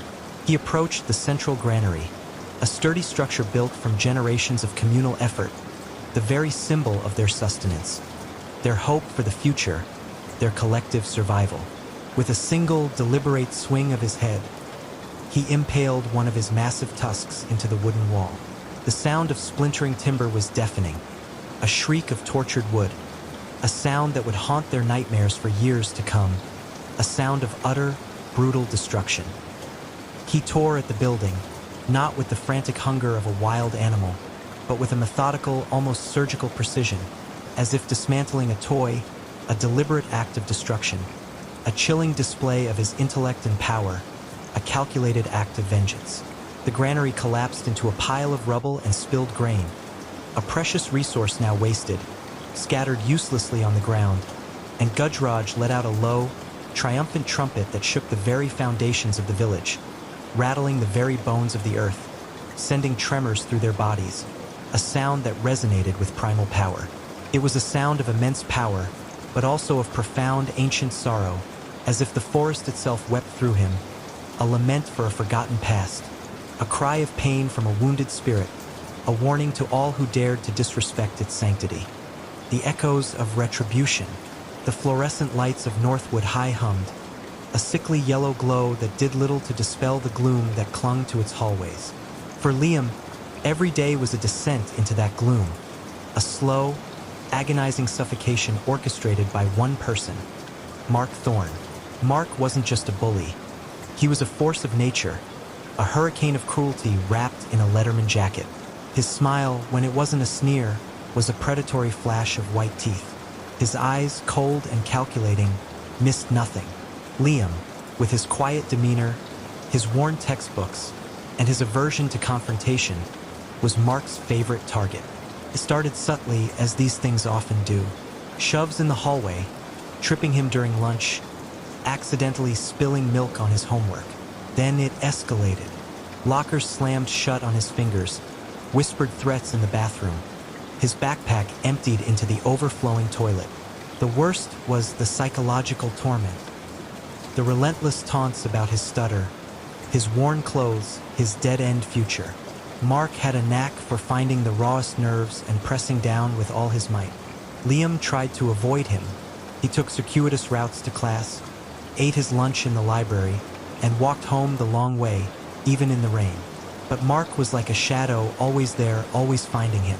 The teachers, when they noticed, offered platitudes or a stern word to Mark that he simply shrugged off, a smirk playing on his lips. The other students, terrified of becoming Mark's next victim, looked away, their silence a heavy cloak of complicity.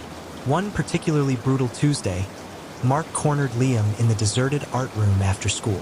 Liam had been working on a charcoal drawing for his portfolio, a detailed landscape that was his escape, his solace. Mark, flanked by his two hulking cronies, Jake and Tyler, surveyed the room with disdain. "Look what we have here," Mark drawled, his voice dripping with mock sweetness. Little Liam playing Picasso. He snatched the drawing from the easel, his fingers smudging the delicate charcoal. Liam's breath hitched. "Please, Mark, don't." Mark laughed, a harsh, grating sound. "Don't what, cry? You're always crying, aren't you, Liam? Such a baby." He crumpled the drawing into a tight ball, then tossed it into a bucket of murky paint water. Liam felt a cold, hard knot form in his stomach. It wasn't just the drawing. It was the destruction of something he poured his soul into, something that represented his last shred of dignity. A flicker of something dark, something dangerous, ignited within him. "You'll regret that," Liam whispered, his voice barely audible, but laced with an unusual venom. Mark paused, his smirk faltering for a fraction of a second. "What was that, nerd? You gonna cry me a river?" Liam looked at him, his eyes, usually downcast, now burning with an intensity that made even Mark uncomfortable. "You'll regret every single thing you've done to me," he repeated, louder this time. "Every shove, every insult, every tear."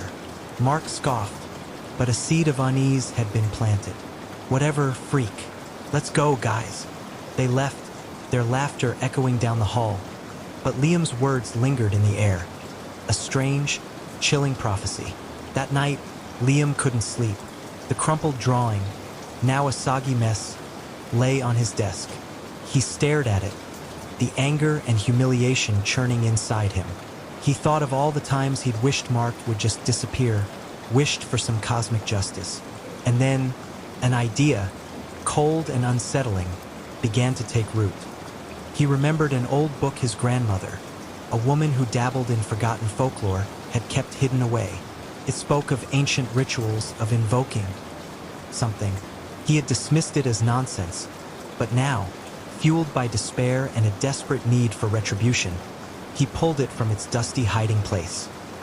The book was bound in dark, cracked leather, its pages brittle and yellowed. He found a section marked Echoes of the Unseen. It spoke of drawing upon the residual emotions of a place, of shaping them, giving them form. It was dangerous, the text warned, irreversible. But Liam was beyond caring about danger. He followed the instructions meticulously, his hands trembling. He gathered a lock of his own hair, a piece of the ruined drawing, and a small, tarnished silver locket that had belonged to his great-grandmother, a woman rumored to have a second sight. He performed the ritual in the dead of night, the only light a flickering candle, its flame dancing with every whisper of the wind outside. He focused all his pain, his fear, his burning desire for Mark to feel what he had felt, into the small, symbolic effigy he created. "Let the echoes rise," he murmured, his voice hoarse. "Let the torment return to its source." The next morning, an unsettling quiet hung over Northwood High. Mark Thorne wasn't at school. Rumors spread like wildfire. He was sick. He was suspended. He'd moved. No one knew for sure. A collective sigh of relief swept through the student body, quickly followed by a nervous apprehension. It was too good to be true. Liam felt a strange mix of relief and a chilling sense of dread. Had it worked? Was it just a coincidence? The answers began to manifest that afternoon. Mark's phone, usually buzzing with texts and calls, was silent. His parents, initially relieved at his illness, grew increasingly concerned. Mark was withdrawn, pale and unresponsive. He sat in his room, staring at the walls, his eyes wide with an unidentifiable fear. Then the whispers started. Only Mark could hear them at first. Soft, insidious murmurs, like 1,000 voices speaking just beyond his ear.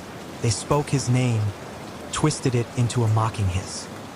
They repeated phrases he had used, insults he had flung, but now they were amplified, distorted, imbued with the pain of his victims.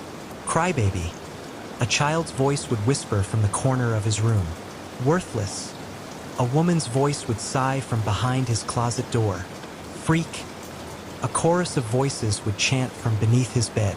Mark tried to tell his parents, but they dismissed it as a feverish delusion. He tried to ignore it, to drown it out with music, but the whispers seeped through, burrowing into his mind, relentless. Then came the apparitions. They were fleeting at first, shadows in his peripheral vision. A hunched figure darting across the hallway, a pale face peering from behind a curtain. Then they grew bolder. He'd see a small, weeping boy sitting on his bed, only for it to vanish when he blinked. He'd catch a glimpse of a girl, her face contorted in silent scream, reflected in his mirror. One night, he woke to a chilling sensation. Something was pressing down on his chest, heavy and cold. His eyes snapped open. Hovering above him, its face a blur of distorted features, was a figure. It wasn't solid, but a shimmering outline, like heat haze, yet terrifyingly real. It leaned closer, and a voice, 1,000 voices merged into one, boomed inside his head, not with sound, but with pure, raw emotion. "You will feel what they felt." Mark screamed. His parents rushed in, finding him thrashing in bed, drenched in sweat, his eyes wide with terror. They took him to doctors, therapists, but no one could explain what was happening. He wasn't hallucinating. He was experiencing something beyond their comprehension. The echoes grew stronger. The whispers became shouts. The apparitions more vivid, more tangible. He saw the faces of every person he had ever tormented, their eyes filled with accusation, their mouths moving in silent curses. He felt the phantom pain of every shove, every punch, every humiliation he had inflicted. He tried to leave his room, but the house itself seemed to turn against him. Doors slammed shut, lights flickered wildly. The air grew thick with a palpable dread. The faces of his victims appeared in every shadow, their silent pleas and accusations haunting his every step. One evening, Liam was in the library, a rare moment of peace. The school had moved on, the Mark Thorne incident fading into an unsettling anecdote. But Liam knew. He felt a faint, almost imperceptible hum in the air, a resonance, a distant echo. Suddenly, his phone buzzed.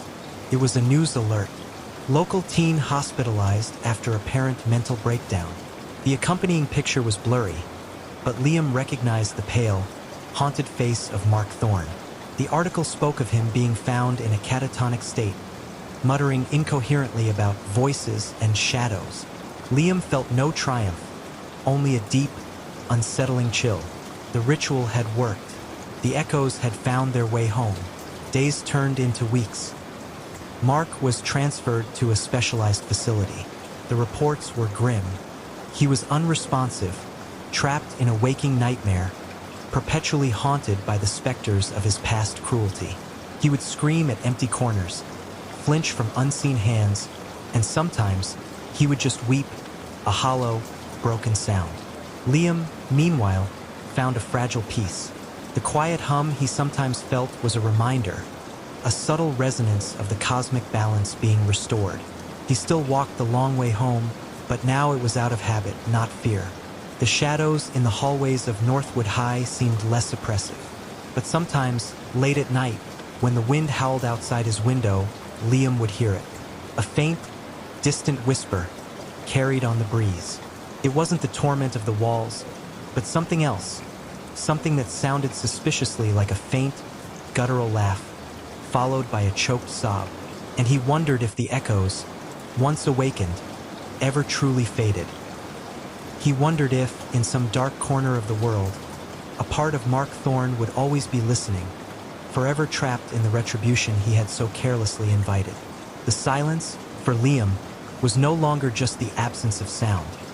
It was the heavy, pregnant pause before the next echo. The serenity was anything but. Her name, once a hopeful promise, now mocked us with every creak of her aged timbers, every groan of her straining hull against the relentless, inky blackness of the open sea. We were three souls foolish enough to embark on this ill-fated night charter. Myself, Elias Thorne, a writer seeking inspiration in the solitude of the ocean. Captain Silas Croft, a man whose face was as weathered and scarred as his vessel, and whose eyes held a perpetual, unsettling glint. And Lena Petrova, a marine biologist, whose quiet intensity and scientific curiosity had, ironically, led us into this abyss. The storm had descended upon us with a sudden, brutal ferocity that defied the earlier, deceptively calm sunset. One moment, the horizon was a painter's dream of fiery oranges and purples. The next, it was a churning cauldron of leaden clouds, spitting rain like venom and howling wind like a banshee. Silas, despite his gruff exterior, had navigated the initial onslaught with a practiced, almost instinctual grace, his hands firm on the wheel, his gaze unwavering. Lena, ever the scientist, had tried to measure the wind's speed, her instruments quickly overwhelmed by the sheer power of the tempest. I, the writer, found myself clinging to a stanchion, my romantic notions of the sea dissolving with every bone-jarring lurch. "She's holding barely," Silas had roared over the din, his voice a gravelly rumble. "But this isn't natural. Not for this time of year, not this sudden." His words, simple as they were, planted the first seed of dread. Silas was a man of the sea, intimately familiar with its moods. For him to call a storm unnatural was akin to a priest declaring a church haunted. Hours bled into an eternity. The serenity became a toy in the hands of a wrathful deity, tossed and spun, plunged into troughs and hurled atop monstrous waves that seemed to scrape the very sky.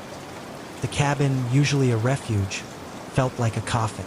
Water seeped through every crevice, cold and insistent, pooling on the floorboards. The generator sputtered, died, and then, with a defiant cough, roared back to life, plunging us into momentary darkness before restoring the feeble glow of the emergency lights. Each flicker was a tiny heart attack. It was during one of these brief blackouts that I first heard it. A sound, faint at first, barely discernible over the storm's cacophony. A whisper, not the whisper of wind, or rain, or straining wood. A human whisper, or something like human, I dismissed it as the storm playing tricks on my frayed nerves, the wind whistling through a loose rigging, or the groan of the ship's timbers. But then it came again, clearer this time, a sibilant hiss that seemed to slither through the very air, wrapping around my ears. It wasn't words, not exactly. More like a prolonged, drawn-out sigh, laden with an ancient sorrow, or perhaps an ancient hunger. I glanced at Lena, huddled across from me, her face pale in the dim light, her eyes wide and fixed on nothing. Had she heard it too? "Lena," I whispered, my voice hoarse. She didn't respond immediately, her gaze still distant. Then, slowly, her eyes focused on mine, and a shiver ran down my spine. There was a look in them I hadn't seen before, not fear, exactly, but a profound, almost primal recognition. Did you hear that?" she breathed, her voice barely audible above the storm. My blood ran cold. So it wasn't my imagination. What was it? I asked, trying to keep my voice steady, but a tremor betrayed me.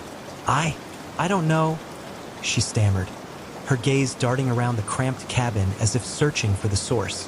It sounded like something calling.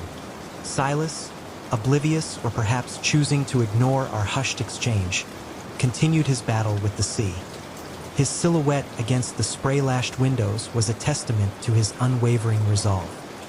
But even he couldn't ignore the next occurrence. The Serenity shuddered, not from a wave, but from a deep, resonant thrum that vibrated through the deck beneath our feet.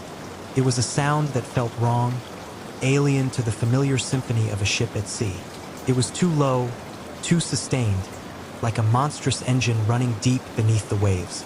Silas's head snapped around, his eyes narrowed, a flicker of genuine alarm replacing his usual stoicism. "What in the blazes was that?" he bellowed, his voice losing its usual command. Before anyone could answer, the emergency lights flickered violently, then died. We were plunged into absolute, suffocating darkness. The storm's roar seemed to intensify, pressing in on us from all sides. And then the whispers returned, louder now, closer. They weren't just sibilant sighs anymore.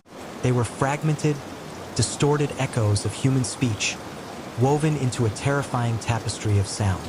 I heard what sounded like a child's cry, abruptly cut short, a woman's mournful wail, a man's desperate plea, all twisted, elongated, as if dragged through miles of crushing water. Lena let out a small, choked gasp beside me. I fumbled for my phone, but the screen remained stubbornly black. No signal, of course, no power. We were truly alone. A sudden, violent lurch sent us sprawling. The Serenity groaned, a sound of agony, as if something immense had slammed into her hull. A sickening, splintering noise followed, and I knew, with a certainty that chilled me to the bone, that we had taken on damage. "Silas!" Lena screamed, her voice raw with terror. "Hold on!" he roared back, his voice strained. "Something's hit us. Something big." The whispers reached a crescendo, swirling around us, pressing in from every direction. They were no longer just sounds. They felt like physical entities, cold and wet, brushing against my skin, crawling into my ears, whispering directly into my mind. "Join us, join us." The deep calls. A faint, phosphorescent glow began to emanate from the water outside the windows, casting an eerie, shifting light into the cabin. It was a sickly, pale green, pulsing with an unnatural rhythm. As my eyes adjusted, I saw shapes in the water, vague and indistinct at first, then slowly, terrifyingly, resolving into something recognizable. They were forms humanoid in shape but grotesquely distorted. Limbs too long, bodies too thin, heads too large, with eyes that glowed with the same phosphorescent green as the water.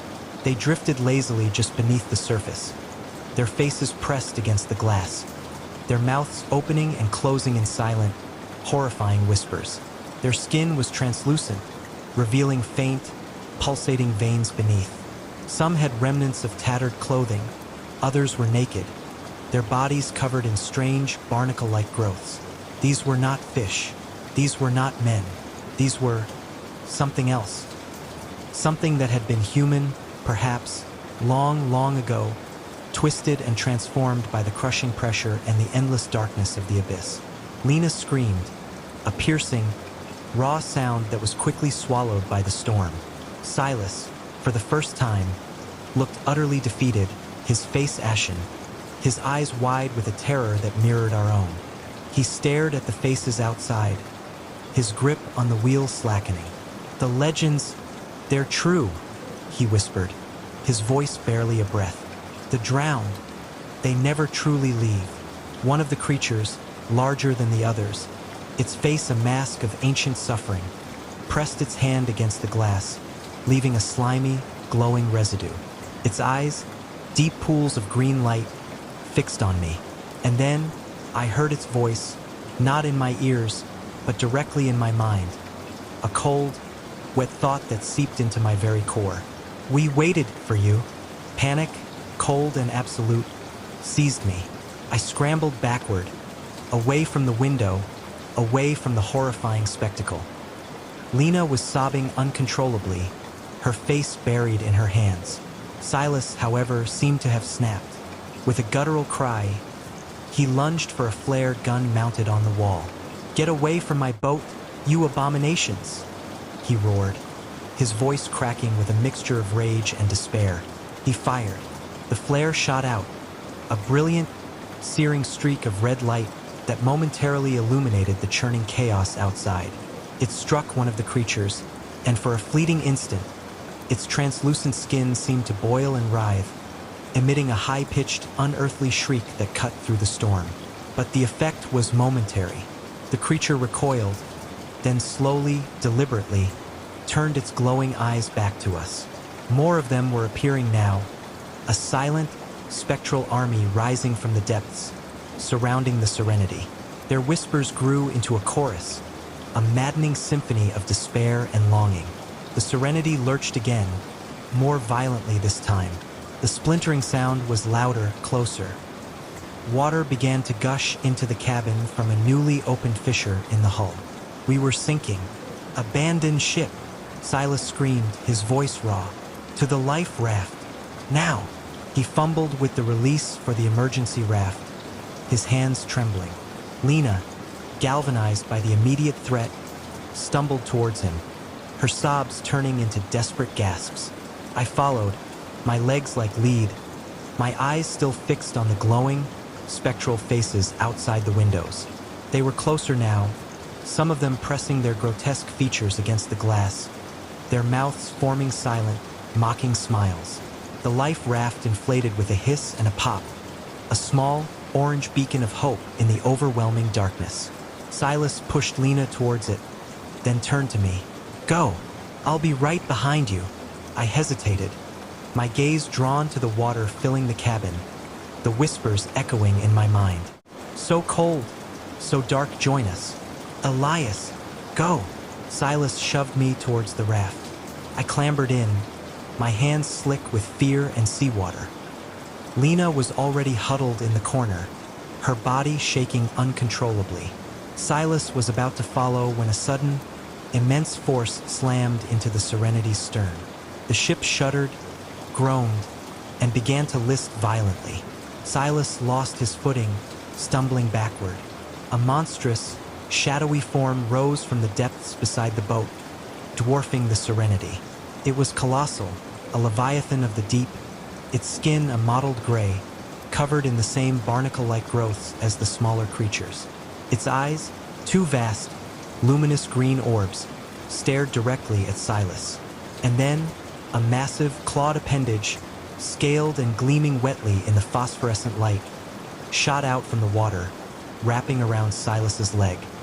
He screamed, a sound of pure, unadulterated terror, as he was dragged backward, pulled inexorably towards the gaping maw that was now visible beneath the creature's eyes.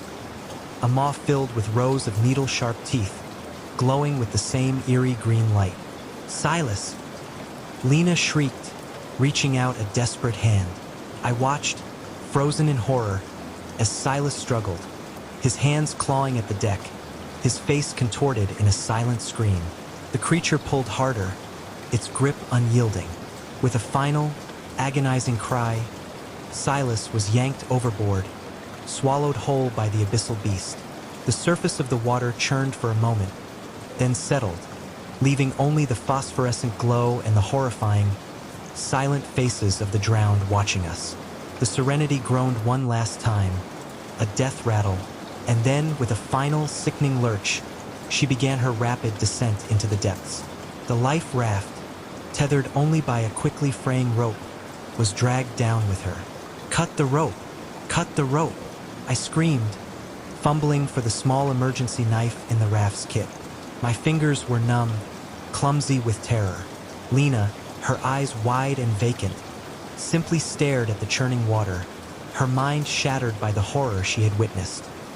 I found the knife, my hand shaking so violently I almost dropped it. The rope was thick, slick with seawater. I sawed at it frantically, the phosphorescent glow from the sinking Serenity illuminating the grotesque faces of the drowned, who were now swimming closer, their glowing eyes fixed on our small, vulnerable raft. The rope snapped. With a sudden jolt, the life raft sprang free, bobbing violently on the tumultuous waves. We were adrift, alone in the vast, inky blackness, surrounded by the storm and the silent, watchful eyes of the drowned. The Serenity vanished beneath the waves, taking with her the last vestiges of our hope. The phosphorescent glow faded, leaving us in near-total darkness, illuminated only by the occasional flash of lightning. The whispers returned, softer now, but no less terrifying. They seemed to emanate from the water itself, from the very air around us. "You are ours. The deep will claim you." Hours passed, or perhaps only minutes. Time had ceased to have meaning. The storm showed no signs of abating. The waves continued to crash over the raft, drenching us in icy water. Lena was catatonic, huddled in a ball, whimpering softly. I was little better, my body shivering uncontrollably, my mind racing with images of Silas, of the monstrous Leviathan, of the glowing, drowned faces. I kept my eyes fixed on the horizon, desperate for any sign of dawn, any glimmer of hope. But there was only darkness, endless and suffocating. Then I saw it, a faint, greenish glow, far off in the distance. It was moving slowly, deliberately, towards us. The whispers intensified, a rising chorus of spectral voices. They were coming for us. I knew, with a certainty that settled deep in my bones, that we wouldn't survive the night. The ocean, it seemed, had its own inhabitants, its own ancient horrors, and we had stumbled into their domain. The Serenity had been aptly named, for it was in the profound, terrifying serenity of the deep that we would find our final, eternal rest. The whispers grew louder, closer, promising an endless, cold embrace. The last thing I saw before the first of the glowing forms reached the raft was Lena, her eyes suddenly clear, looking at me with a profound, knowing sadness. Then, the cold, wet hands were on me, pulling me down, into the whispering darkness, where the deep calls and the drowned wait. The sun bled across the horizon, painting the vast, flat expanse of the African savanna in hues of bruised purple and angry orange. Dr. Eris Thorne, a man whose life revolved around the delicate balance of predator and prey, felt a prickle of unease that had nothing to do with the encroaching dusk. He was deep in the Tsevo, a region notorious for its untamed wildness, but it wasn't the lions that stirred his apprehension tonight.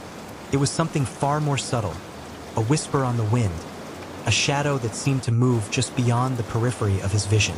He had been tracking a rare species of gazelle for weeks, meticulously documenting their migration patterns. His camp, a solitary tent pitched beneath a gnarled acacia, felt less like a sanctuary and more like a fragile outpost in a territory that was not his own.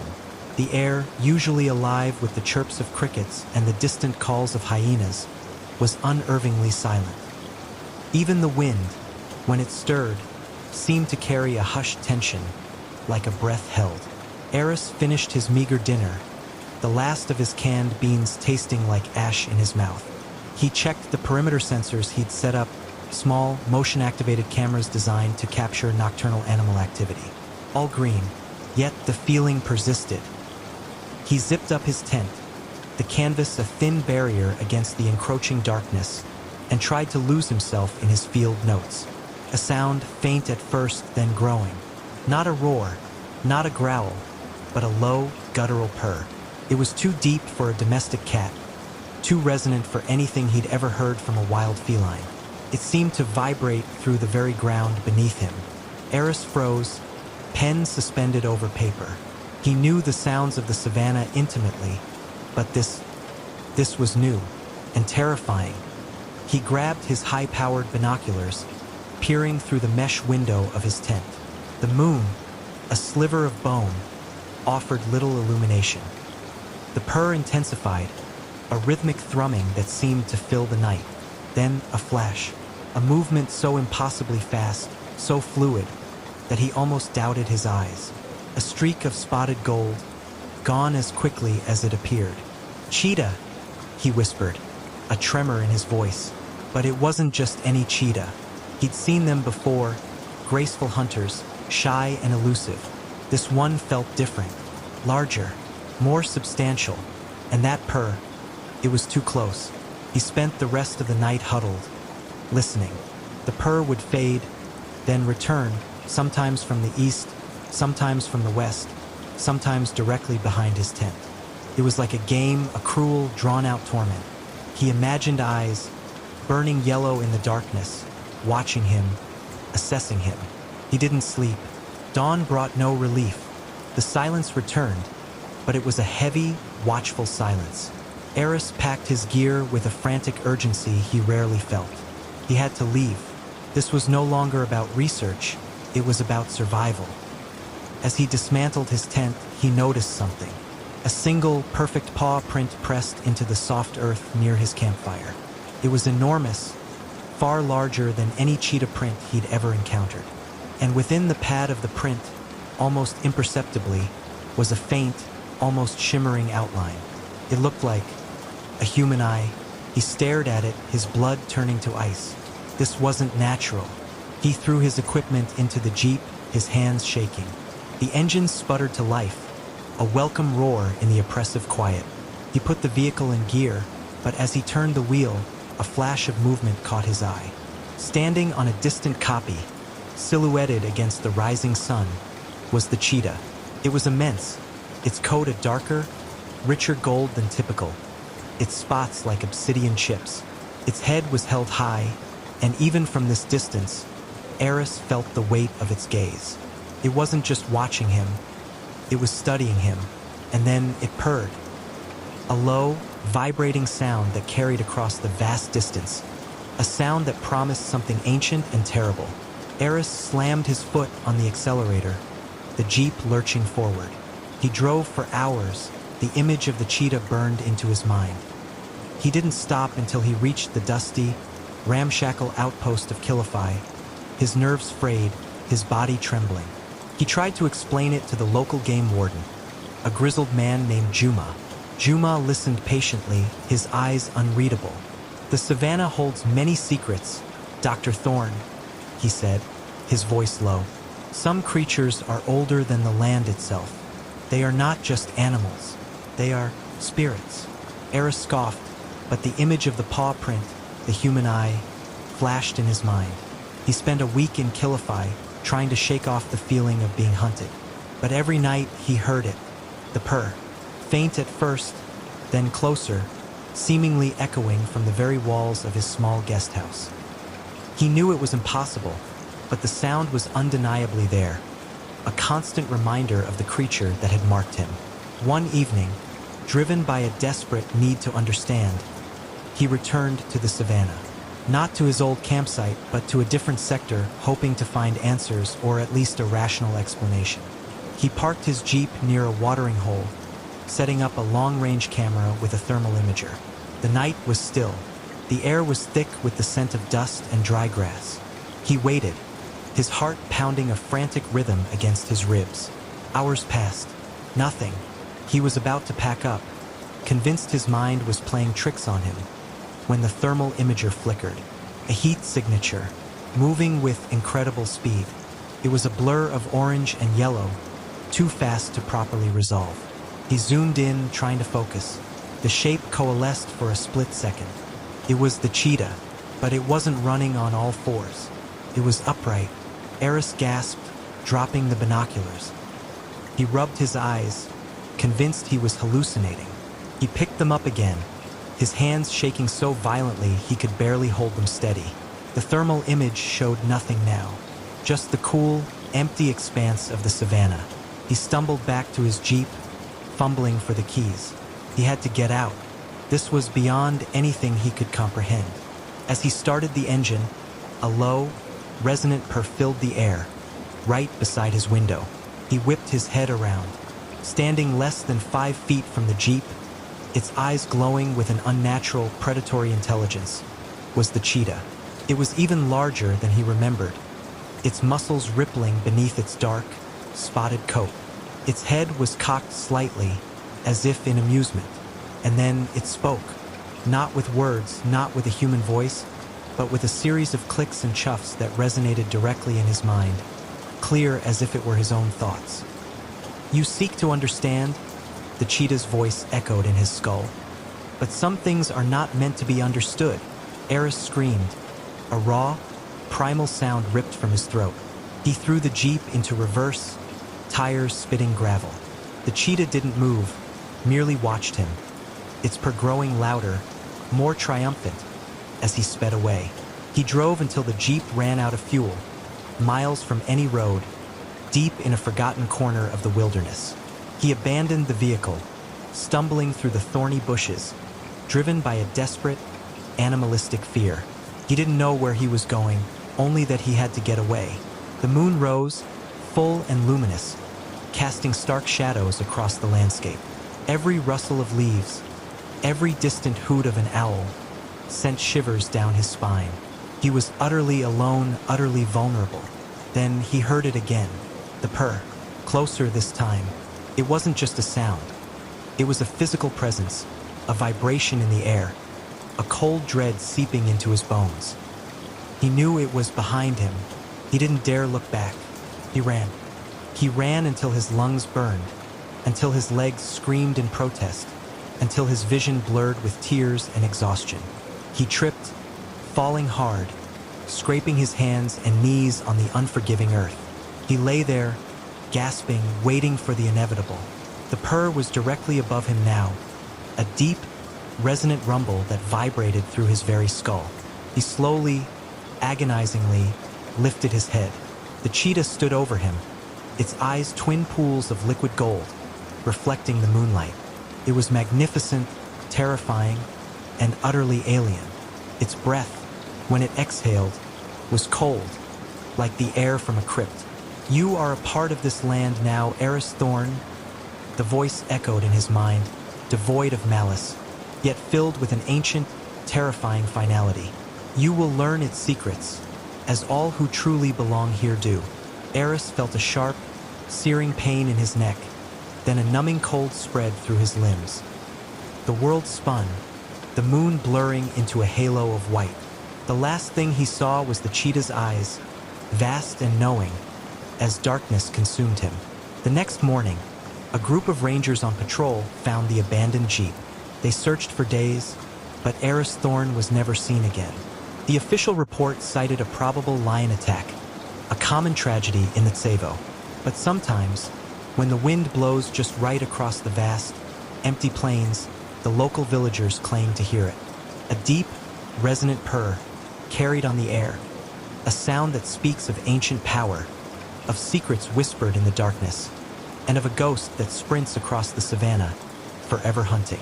And sometimes, they say, if you look closely at the dust, you might find a paw print, a very large paw print, with the faint, shimmering outline of a human eye within its pad.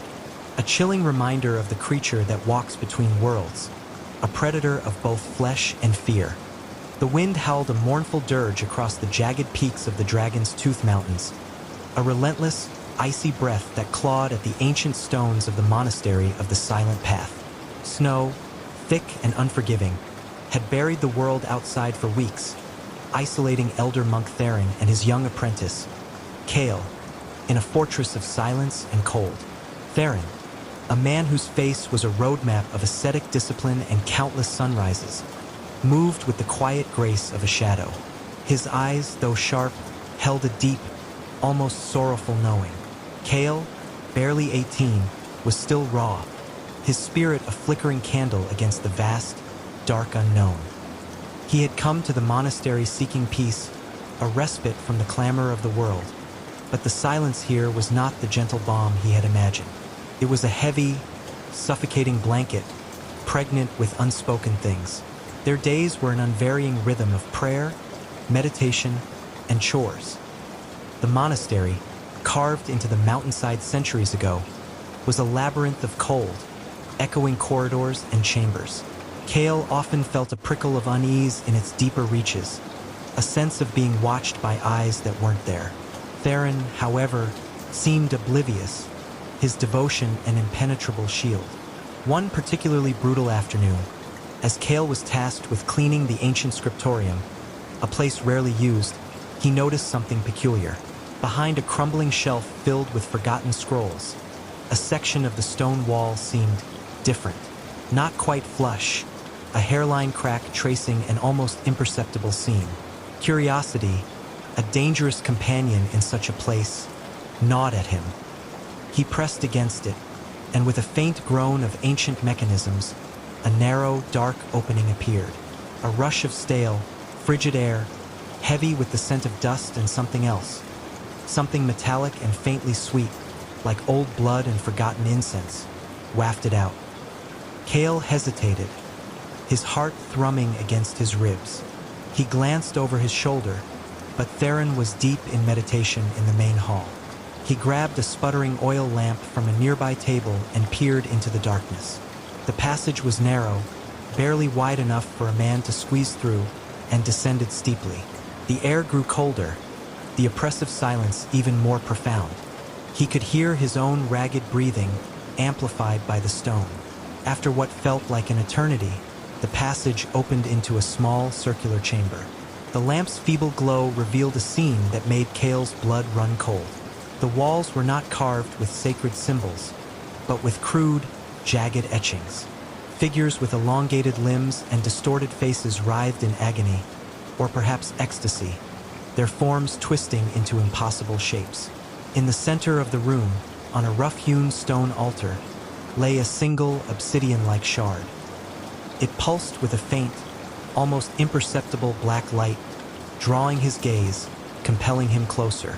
As he reached for it, a whisper slithered into his mind, cold and sharp as a winter wind. It wasn't a language he knew, yet he understood its essence. Release, hunger, ancient. He snatched his hand back, a shiver raking through him. The shard seemed to throb with a malevolent energy. He scrambled back, heart pounding, and squeezed through the passage, pushing the stone door shut with a desperate heave. He leaned against the wall, gasping, the scent of dust and dread clinging to him. He told himself it was just an old, forgotten storage room, the etchings merely primitive art. But the whisper, the black shard, the overwhelming sense of wrongness, they were too real. That night, the monastery felt different. The wind outside seemed to carry voices, thin and reedy, scratching at the window panes. Kale lay on his straw mat, eyes wide open, listening. He heard faint scratching sounds from the walls, like something trying to claw its way out of the stone. He tried to dismiss it as rats, but the sounds were too rhythmic, too deliberate. The next morning, Kale tried to speak to Theron about his discovery. "Elder Theron," he began, "I found a hidden passage in the scriptorium." Theron, who had been meticulously polishing a bronze censer, paused. His movements, usually so fluid, became stiff. He turned, his eyes, usually serene, now held a flicker of something Kale couldn't quite decipher. Fear? Recognition? Un passage, Kael? The monastery holds many forgotten nooks. Best to leave them undisturbed. Some things are best left to the dust. His voice was low, almost a warning. Kale felt a chill. Theron hadn't asked where the passage led, or what Kale had seen. His dismissal was too swift, too absolute. It confirmed Kale's growing suspicion. Theron knew. Over the next few days, the strange occurrences escalated. Kale would see fleeting shadows darting at the edge of his vision, too quick to be real. He'd hear his name whispered when no one was near, a voice that was both familiar and utterly alien. Objects would move, a prayer bead shifted from his mat to the cold stone floor. A page in his meditation manual turned to a blank, yellowed sheet. One evening, during their communal meal of thin gruel, Kale watched Theron. The elder monk seemed more withdrawn, his gaze often drifting to the deeper, darker corners of the hall. His hands, usually steady, trembled slightly as he lifted his bowl. Kale noticed faint, dark circles under Theron's eyes, as if he hadn't slept in days. The elder monk was aging rapidly, his skin taking on a waxy pallor. Kale couldn't stand the oppressive silence and the growing dread. He confronted Theron again, this time more directly. "Elder Theron, something is wrong. I hear things, I see things. It started after I found that passage. What is in that chamber?" Theron sighed, a deep, weary sound that seemed to carry the weight of centuries. He set down his bowl. Come, Kael. "It is time you knew. The truth is a heavy burden, but it is better than ignorance." He led Kale not to the scriptorium, but to a small, unassuming alcove near the main altar, usually overlooked. He knelt and pushed aside a loose stone, revealing a hidden compartment. Inside lay a single ancient scroll, its parchment brittle with age. "This monastery," Theron began, his voice barely above a whisper, "was not built on hallowed ground. It was built atop a wound in the earth, a place where the veil between worlds is thin. Long before our order, before even the memory of man, something ancient stirred here. It was not a god, nor a demon as we understand them. It was hunger, a primordial entity of pure consumption, drawn to life, to thought, to spirit." Kale listened, mesmerized and terrified. "Our predecessors, the first monks of this order, were not seeking enlightenment here. They were seeking to contain it, to bind it. The chamber you found, Kale, is its prison. The etchings are not art. They are wards, desperate attempts to contain its essence. And the shard, the obsidian shard, it is a fragment of its being, a focal point for its power. A key and a lock." Theron's voice grew hoarse. "For generations, the elder monks have maintained the seals, performing rituals, feeding the entity just enough to keep it dormant, but never truly sated. A terrible sacrifice, Kale, but necessary to keep it from breaking free and consuming everything." Kale felt a cold dread seep into his bones. "Feed it? What do you mean, feed it?" Theron's eyes, dark and haunted, met his. "Life, spirit, the very essence of being. The rituals, they are not prayers of devotion, Kale. They are offerings. And the entity, it grows stronger with each passing year, each generation. It demands more." Suddenly, a guttural groan echoed from the depths of the monastery, a sound that seemed to vibrate through the very stone. The oil lamp flickered wildly, casting grotesque, dancing shadows. "It knows," Theron whispered, his face pale. "It knows you found the shard. It senses your fear, your youth, your vibrant spirit. It hungers for you, Kale." The air grew heavy, thick with an unseen presence. A suffocating cold descended, far deeper than the winter outside. The scratching sounds intensified, coming from all directions, as if countless unseen claws were tearing at the walls. "We must reinforce the seals," Theron urged, grabbing the ancient scroll. "The rituals, they are all here. We must perform them now."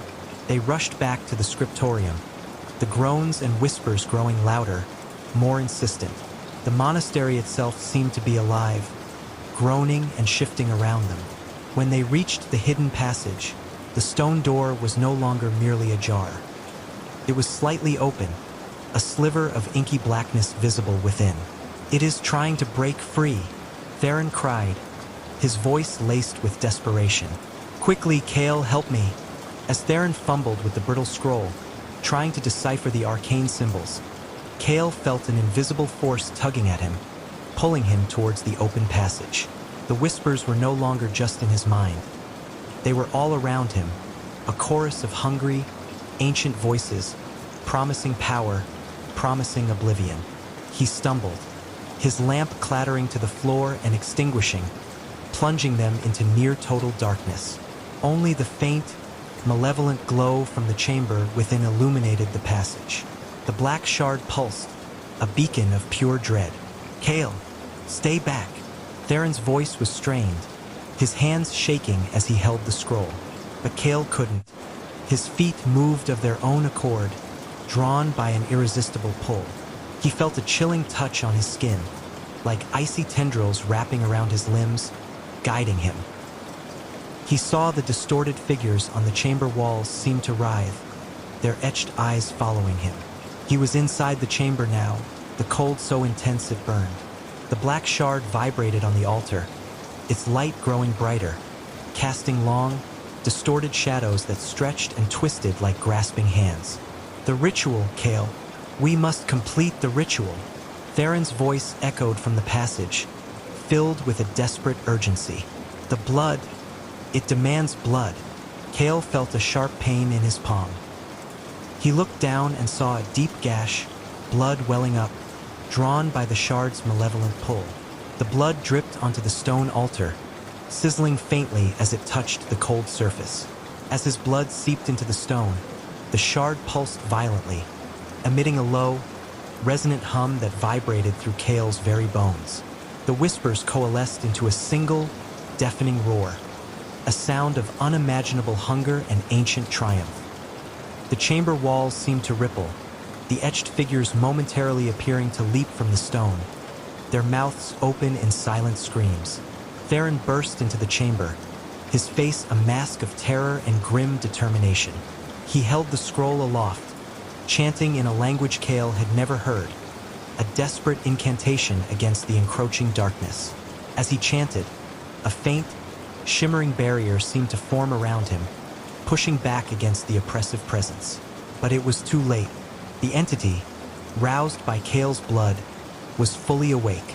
A formless shadow detached itself from the walls, swirling and coalescing into a towering, shapeless mass that blotted out the faint light from the passage. It had no eyes, no mouth, only an aura of pure, consuming void. It lunged, not at Theron, but at Kale, drawn by the fresh offering. Kale felt an agonizing cold pierce his chest, a sensation of his very essence being drawn out of him, like smoke from a dying fire. He screamed, a sound swallowed by the entity's silent roar. Theron, with a desperate cry, threw himself between Kale and the encroaching shadow. "No, take me. I am older. My spirit is stronger." The entity paused, its formless mass seeming to consider. Then, with a sickening, tearing sound, it enveloped Theron. The elder monk let out a single, strangled gasp, his face contorting in a silent scream of agony. Kale watched in horror as Theron's body seemed to shrivel, to desiccate, his flesh turning to ash, his bones crumbling into dust within the swirling void. In mere seconds, all that remained was his tattered robe, falling empty to the floor. The entity, momentarily sated, recoiled slightly, its form less defined, less menacing. The black shard on the altar dimmed, its malevolent pulse fading to a faint throb. Kale, weak and trembling, stared at the empty space where Theron had stood. The whispers were gone, replaced by a profound, chilling silence. He was alone. He stumbled out of the chamber, pushing the stone door shut with what little strength he had left. He leaned against the cold wall, gasping for breath, tears streaming down his face. The monastery was silent once more, but it was a different silence now, the silence of a tomb, a silence that screamed of unspeakable horror. He crawled back to his mat, shivering uncontrollably, not from the cold, but from the emptiness within him. He felt hollowed out, a part of his spirit gone, consumed. He knew he could not stay. He had to leave this place, this tomb of ancient hunger. But as he lay there, staring into the oppressive darkness, a faint, almost imperceptible hum began to vibrate from the depths of the monastery. And then, A whisper, faint as a breath, brushed against his ear. A voice that was both familiar and utterly alien. Release hunger ancient. Kale closed his eyes, knowing the cycle would continue. The monastery had claimed its latest guardian, and the hunger would only grow. He was free, but forever marked, forever haunted by the whispers of stone and shadow, and the chilling knowledge that some hungers can never truly be sated. The snow continued to fall outside, burying the world, and the secrets deeper still. The air in Darklog Creek always hung heavy with the scent of pine and damp earth, a smell that clung to everything, especially the old, forgotten places. For Ethan, the scent was synonymous with fear. It was the smell of the woods that bordered the school, the woods where Mark and his pack often cornered him. Mark was a force of nature, a hurricane of muscle and malice. His eyes, the color of muddy river water, held a glint of cruel amusement whenever they landed on Ethan. Ethan, thin and pale, with eyes that always seemed to be searching for an escape route, was Mark's favorite target. Not because Ethan fought back. He never did. But because his fear was a tangible thing, a delicious aroma that Mark savored. It had started subtly in middle school. Tripped in the hallway, books scattered, a sarcastic remark about his worn clothes. By high school, it had escalated. Lunch money vanished, assignments were ruined, and the daily gauntlet of the school hallways became a terrifying ordeal. Mark, flanked by his two loyal, equally brutish lieutenants, Gary and Vince, ruled the social ecosystem of Darklog Creek High. Ethan's sanctuary was the old library, a dusty tomb filled with forgotten histories and whispered secrets. He spent every spare moment there, poring over ancient texts, particularly those about local folklore. The librarian, Mrs. Gable, a woman who looked as if she'd been carved from the very wood of the shelves, often found him there, lost in tales of the Darklog witches and the Whispering Woods, the very woods that tormented him. One frigid autumn afternoon, the bullying reached a new low. Mark had cornered Ethan behind the gym, a place usually deserted. This time, it wasn't just a shove or a stolen lunch. Mark held a small, intricately carved wooden bird, a gift Ethan had made for his ailing grandmother. "What's this, twig boy?" Mark sneered, twirling the bird by its delicate tail. "A little birdie for your little birdie brain?" Ethan's breath hitched. "Please, Mark, it's for my grandma." Mark's grin widened, revealing teeth that seemed too sharp. With a sickening snap, he broke the bird in half, then ground the pieces under his heel. "Oops," he drawled, feigning innocence. "Guess your grandma's out of luck." Something in Ethan snapped, not outwardly, not in a burst of anger, but deep inside, a fragile thread of hope frayed and broke.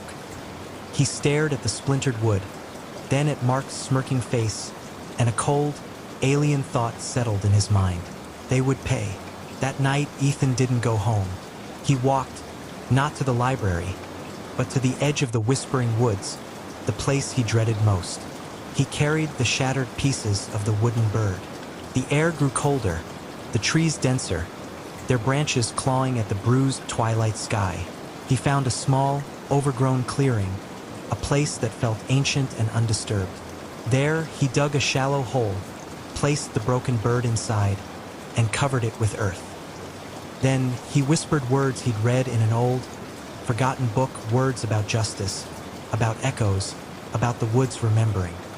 He wasn't sure what he was doing, only that a desperate, primal urge had driven him there. The next day, a subtle shift began. Started with Mark. During history class, a sudden, inexplicable chill swept through the room, making the hairs on Mark's arms stand on end. He shivered, blaming the old school's drafty windows. Later, walking home, he swore he heard his name whispered on the wind, a voice like dry leaves skittering across pavement. He spun around, but no one was there. Gary, Mark's most loyal follower, was next. He woke up one morning to find a small, perfectly carved wooden bird on his pillow. It was identical to the one Mark had destroyed, but this one was whole, its eyes seeming to gleam in the dim morning light. Gary, unnerved, threw it into the trash. The next morning, It was back, nestled neatly on his pillow, its wooden eyes fixed on him. He tossed it out again, but the pattern repeated. By the end of the week, Gary was sleeping with the lights on, convinced the bird was watching him. Vince, the third of the trio, began to experience more unsettling phenomena. Shadows in his peripheral vision seemed to deepen and move, taking on grotesque shapes. He'd be alone in his room, and the temperature would plummet, his breath misting in the air, followed by the faint, rhythmic sound of wood splintering, as if something was being slowly, deliberately broken. He started losing weight, his eyes perpetually wide with fear. Mark, initially dismissive of his friend's growing paranoia, found himself increasingly disturbed. The whispers intensified, sometimes sounding like his own name, sometimes like a low, guttural growl. He started seeing things, fleeting glimpses of a gaunt, shadowy figure at the edge of his vision, always just out of focus, always receding when he tried to look directly. The figure reminded him, chillingly, of Ethan. One night, Mark was alone in his room, trying to study, when the lights flickered and died. A profound, suffocating darkness enveloped him. He fumbled for his phone, but it was dead. Then, from the corner of the room, a faint scratching began, like nails dragging across wood. It grew louder, more insistent, until it sounded like something was trying to claw its way out of the wall. Mark scrambled backward, heart hammering against his ribs. The scratching stopped abruptly, replaced by a low, mournful creaking, like an old, heavy door slowly opening. A cold gust of wind swept through the room, carrying with it the unmistakable scent of damp earth and pine, the smell of the whispering woods. He fled his house, running blindly through the streets of Dark Log Creek, the whispers chasing him, the image of the shadowy figure flickering at the edge of his vision. He ran until he reached the school, its dark silhouette looming against the moonless sky. He burst through the unlocked side door, seeking the false comfort of familiarity, the place where he had always been in control. He found himself in the deserted hallway, the lockers casting long, skeletal shadows. The silence was absolute, heavier than any sound. Then, from the end of the hallway, a faint, rhythmic tap-tap-tap began. It was the sound of something being dragged, something hard and unyielding, across the tiled floor. Mark's breath hitched. He strained his eyes, trying to pierce the gloom. A shape emerged from the darkness, slow and deliberate. It was a figure, tall and impossibly thin, dragging something behind it. As it drew closer, the tap-tap-tap grew louder, more distinct. It was Ethan, but not Ethan as Mark knew him. This Ethan was taller, his limbs elongated, his skin stretched taut over sharp bones. His eyes, usually downcast, were now wide and luminous, glowing with an unnatural, cold light. And what he dragged behind him was a large, gnarled branch, from which hung dozens, hundreds, of intricately carved wooden birds. They swayed gently, their tiny wooden eyes seeming to watch Mark. The air grew frigid, and the scent of pine and damp earth filled the hallway, overwhelming everything. The whispers returned, louder now, swirling around Mark, forming words he could almost grasp. Justice. Echoes. Remember. Ethan. Mark's voice was a ragged whisper, barely audible. The figure stopped, just feet away. The wooden birds on the branch clicked and clacked together like skeletal fingers. Ethan's lips, thin and pale, parted. His voice, when it came, was not his own. It was a chorus of dry leaves, of splintering wood, of 1,000 whispered secrets. You broke what was whole, the voice hissed, echoing in the vast emptiness of the hallway. You took what was given. The woods remember. Mark stumbled backward, his mind reeling. What are you? The glowing eyes fixed on him. We are the echoes of what you destroyed. We are the whispers of the woods, and we have come to collect.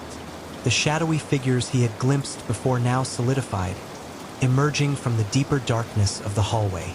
They were gaunt, indistinct, their forms shifting like smoke, but their presence was undeniable. They moved with a slow, deliberate grace, surrounding Mark. He tried to run, but his legs were leaden. The cold seeped into his bones, a profound, ancient chill that promised to never leave. The wooden birds on Ethan's branch began to spin faster, faster, until they were a blur, their clicking a deafening roar in his ears. The last thing Mark saw was Ethan's face, no longer pale and fearful, but serene, almost peaceful, as the shadows closed in. The glowing eyes were the last thing he saw before the darkness consumed him, before the whispers became his own screams, unheard by anyone but the ancient, remembering woods. The next morning, Mark didn't show up for school, nor did Gary or Vince. The town buzzed with rumors, whispers of runaways, of families moving away in the dead of night. No one ever found them. Ethan, however, was back in school. He was still quiet, still spent his time in the library. But there was a subtle change. His eyes, though still reserved, held a new, unreadable depth. And sometimes, when the wind blew just right, carrying the scent of pine and damp earth, a faint, almost imperceptible clicking sound could be heard, like tiny wooden birds swaying gently in an unseen breeze. The whispering woods of Darklog Creek had claimed its due, and the echoes of justice lingered in the air, a chilling reminder that some debts are paid in darkness. The alley reeked of damp concrete, forgotten garbage, and something else, a musky, almost metallic scent that always seemed to cling to the air after midnight. Thomas knew that smell. It was the cats, not the cute, fluffy house cats that purred on laps, but the alley cats, the ones with matted fur, scarred ears, and eyes that glowed with an unsettling intelligence in the dim glow of the distant streetlights. He'd lived above the old bakery for 5 years, and the cats had always been a presence, a shadowy, shifting tide in the urban undercurrent. At first, they were just a nuisance, knocking over bins, their yowls echoing through the night. But lately, something had changed. It started subtly. A new cat, larger than the others, with fur as black as a moonless night and eyes that seemed to absorb all light, appeared. It moved with a predatory grace, its silence more unnerving than any hiss. The other cats, usually a fractious, territorial bunch, seemed to defer to it. They followed it, a silent, slinking entourage. Then came the whispers. Thomas first dismissed them as the wind or the creaking of the old building. But they grew clearer, a low, guttural murmur that seemed to emanate from the alley itself. It wasn't human speech, not exactly, but it had a cadence, a rhythm that suggested communication. And it always seemed to intensify when the black cat was present, its eyes fixed on Thomas's window. One night, the whispers were so loud they jolted him awake. He crept to the window, peering down into the murky depths of the alley. The black cat sat squarely in the center, its head tilted slightly, as if listening. Around it, dozens of other cats were gathered, their bodies pressed close, their eyes reflecting the faint light like scattered jewels. They weren't fighting or mating or scavenging. They were simply watching and whispering. Thomas felt a chill that had nothing to do with the night air. He pulled back from the window, his heart hammering. This wasn't natural. Cats didn't organize like this. They didn't whisper. The next morning, his neighbor, old Mrs. Henderson, a sweet woman who fed the stray birds, was found dead in her apartment.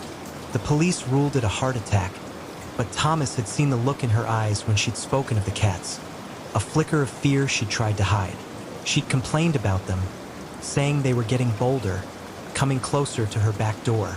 A week later, Mr. Davies, the grumpy butcher who lived 2 doors down, vanished.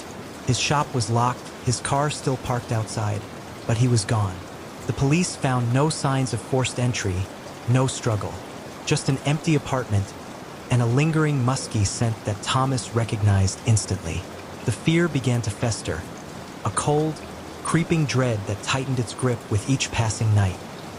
Thomas started barricading his windows, pulling the blinds tight, trying to block out the glow of those eyes, the sound of those whispers. He stopped going out after dark. He started seeing the black cat everywhere, a fleeting shadow at the edge of his vision, a pair of gleaming eyes in the darkness beneath a parked car. One evening, he was making dinner when a loud thud echoed from the alley. He froze, his hand trembling on the knife. It was followed by a series of soft, rhythmic scratches against his back door. He knew it wasn't a person. The scratches were too light, too precise. He crept to the door, peering through the peephole. Nothing, just the dark, empty alley. But then, a pair of glowing eyes materialized directly in front of the lens. So close he could almost feel the heat of their gaze. It was the black cat. It stared at him, unblinking, for a long moment, then slowly, deliberately, it raised a paw and tapped the glass. A single, soft tap. Thomas stumbled back, his breath catching in his throat. It knew he was there. It was acknowledging him. And then, the whispers started, right outside his door. A low, collective hum that seemed to vibrate through the very walls of his apartment. He spent the rest of the night huddled in his living room, a kitchen knife clutched in his hand, listening to the relentless whispers, the occasional soft tap against the door. He didn't sleep. He couldn't. The next day, he called the animal control. They listened patiently, then politely informed him that they couldn't do much about stray cats unless they were causing a direct threat or were sick. He tried to explain, to convey the chilling intelligence in their eyes, the organized nature of their presence, but he could hear the skepticism in their voices. They thought he was crazy. He was starting to think he might be. Desperate, Thomas decided he had to act. He couldn't live like this, a prisoner in his own home, haunted by the whispers of cats. He went to the hardware store buying traps, thick gloves, and a large reinforced cage. He would catch them. He would get rid of them. That night, he set the traps in the alley, baiting them with tuna. He watched from his window, his heart pounding. Hours passed. Nothing. The alley remained silent, eerily so. He was about to give up when he saw it. The black cat emerged from the shadows, followed by its retinue. It walked directly to one of the traps, sniffed the tuna, then looked up at Thomas's window. Its eyes seemed to gleam with amusement. Then, it nudged the trap with its nose, sending it clattering harmlessly to the ground. The other cats watched, their whispers a low, mocking chorus. Thomas felt a cold wave of despair wash over him. They were smarter than he thought. They knew. He watched, horrified, as the black cat then approached the fallen trap. It placed a paw on the spring mechanism, and with a surprisingly delicate movement, sprung the trap open. Then, one by one, the other cats approached, sniffing the tuna, but never entering the traps. They seemed to be studying them, learning. The whispers grew louder, more distinct.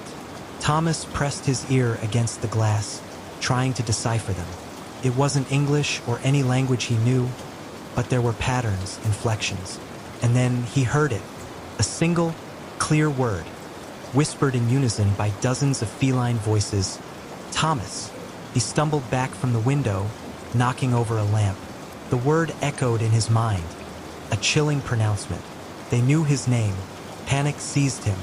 He had to get out. He couldn't stay here. He grabbed his keys, his wallet, anything he could think of, and bolted for the door. He fumbled with the locks, his hands shaking. As he finally wrenched the door open, the musky scent hit him, overwhelming and suffocating. The hallway was dark, but he could see them, dozens of pairs of glowing eyes, lining the walls, perched on the banister, their sleek, dark forms almost invisible against the shadows. They were silent, unmoving, their gazes fixed on him. The black cat stood at the end of the hallway, blocking his escape. Its eyes were no longer amused. They were cold, calculating, and filled with an ancient predatory hunger. The whispers began, a deafening roar in his ears, no longer guttural murmurs but a cacophony of hisses and growls, all coalescing into one terrifying, resonant sound. He couldn't understand the words, but the intent was clear. He screamed, a raw, primal sound of terror, and lunged for the stairs. But they were too fast. A blur of black fur, a flash of claws, and he felt a searing pain in his leg. He stumbled, falling to his knees, the knife clattering uselessly from his hand. The cats swarmed him, a living, breathing tide of fur and teeth. He felt countless tiny claws tearing at his clothes, his skin. The musky scent filled his nostrils, thick and cloying. He thrashed, trying to fight them off, but there were too many. The last thing Thomas saw was the black cat, standing over him, its eyes burning with an unholy light. And the last thing he heard, before the darkness consumed him, was a single triumphant whisper, echoing in the alley and in his fading consciousness. Mine. Dr. Stephanie Thorne was a surgeon, a woman who held lives in her hands with the precision of a master artisan and the unwavering focus of a predator. Her operating room, a sterile, brightly lit sanctuary, was her domain. For years, it had been a place of triumphs, of organs mended, diseases excised, and futures restored. Yet lately, the sanctuary had begun to feel more like a tomb, and she, its sole haunted occupant, started subtly as most insidious things do. A flicker in the periphery of her vision during a late-night chart review. A cold spot in the scrub room, even when the air conditioning was off. The faint, almost imperceptible scent of formaldehyde mixed with something else, something sickly sweet, like decay and lilies. Stephanie, a woman of science and logic, dismissed them as fatigue, the stresses of a demanding profession, perhaps even the lingering phantom sensations of a particularly grueling shift. But then came the whispers. Soft, indistinct at first, like the rustle of surgical gowns or the distant hum of monitors.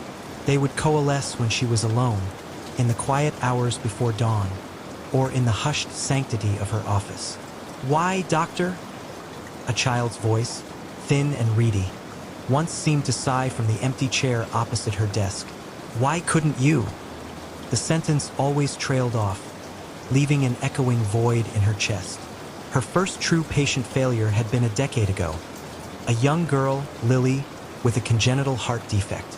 Stephanie, then a fresh resident, had been assisting in the complex repair. A sudden, unexpected arrhythmia, a frantic scramble, the flatline. Lily's parents, their faces etched with a grief so profound it seemed to suck the air from the room, had haunted Stephanie's dreams for years. Now, Lily's small, pale face, framed by wisps of blonde hair, would sometimes appear in the reflection of the scrub room mirror, her eyes wide and accusatory. Stephanie would blink, and she was gone, replaced by her own tired, guilt-ridden reflection. The guilt was a constant, gnawing companion, a parasite that fed on her triumphs and amplified her failures. Every successful surgery was a temporary reprieve, a fleeting moment of peace before the inevitable return of the shadows. She had saved hundreds, perhaps thousands, of lives, but it was the ones she hadn't, the ones who had slipped through her fingers like grains of sand, that truly mattered to the growing darkness within her. There was Mr. Henderson, a jovial, retired carpenter who had come in for a routine bypass, a sudden, massive pulmonary embolism post-op. Stephanie had been off call, at home, sleeping soundly while her patient coded. She had woken to the phone call, the frantic voice of the attending, the chilling finality of the words. "He's gone, Stephanie. We lost him." Now, the rhythmic, hollow thump-thump of a carpenter's hammer would sometimes echo through the deserted hospital corridors when she walked them alone, a phantom sound that resonated with the beat of her own failing heart.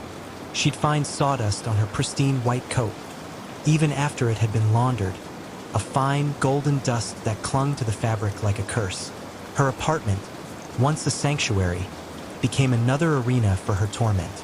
The silence of her spacious living room would be punctuated by the faint, rattling cough of Mrs. Rodriguez, an elderly woman with advanced lung cancer whose last breath had been drawn under Stephanie's care, despite all efforts. Mrs. Rodriguez had held Stephanie's hand, her grip surprisingly strong, and whispered, "Thank you for trying, doctor." But Stephanie knew, in the deepest recesses of her soul, that trying hadn't been enough. Now, the scent of lavender, Mrs. Rodriguez's favorite perfume, would fill her bedroom, thick and cloying, making it difficult to breathe. She'd wake in a cold sweat, convinced she could feel the faint, papery touch of an old hand on her arm. The operating room, however, was where the horror truly blossomed. The sterile environment, designed for life-saving, became a stage for the spectral. During a complex abdominal surgery, As she meticulously sutured, the overhead lights would flicker, casting long, dancing shadows that seemed to writhe and contort into grotesque faces. The gentle hum of the anesthesia machine would morph into a low, mournful moan. The scrub nurse, oblivious, would ask, "Everything all right, doctor?" And Stephanie would force a tight smile, her hands trembling almost imperceptibly. One night, operating on a young man who had been in a terrible car accident, the air in the OR grew heavy, thick with an unseen presence. As she made an incision, a sudden, icy gust of wind swept through the room, despite the sealed environment. The surgical instruments on the tray clattered, and a scalpel, seemingly of its own volition, slid precariously close to the edge. Stephanie's heart hammered against her ribs. She glanced up, and there, standing at the foot of the operating table, shrouded in a shimmering, translucent haze, was a figure. It was tall, gaunt, its face obscured by shadow, but she knew him. It was Mr. Davies, a patient from years ago who had died on the table due to an unforeseen allergic reaction to the anesthetic.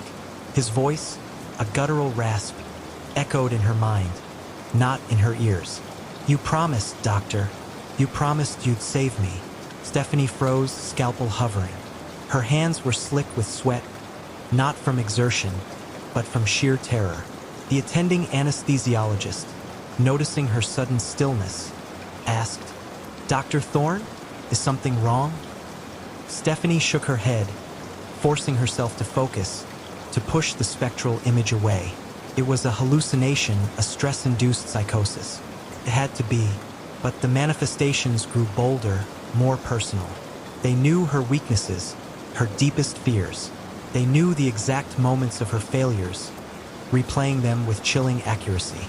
During a quiet moment between cases, she saw a replay of Lily's flatline on the monitor screen, the jagged green line straightening into an agonizingly flat expanse, the sound of the machine's death knell echoing in the empty OR.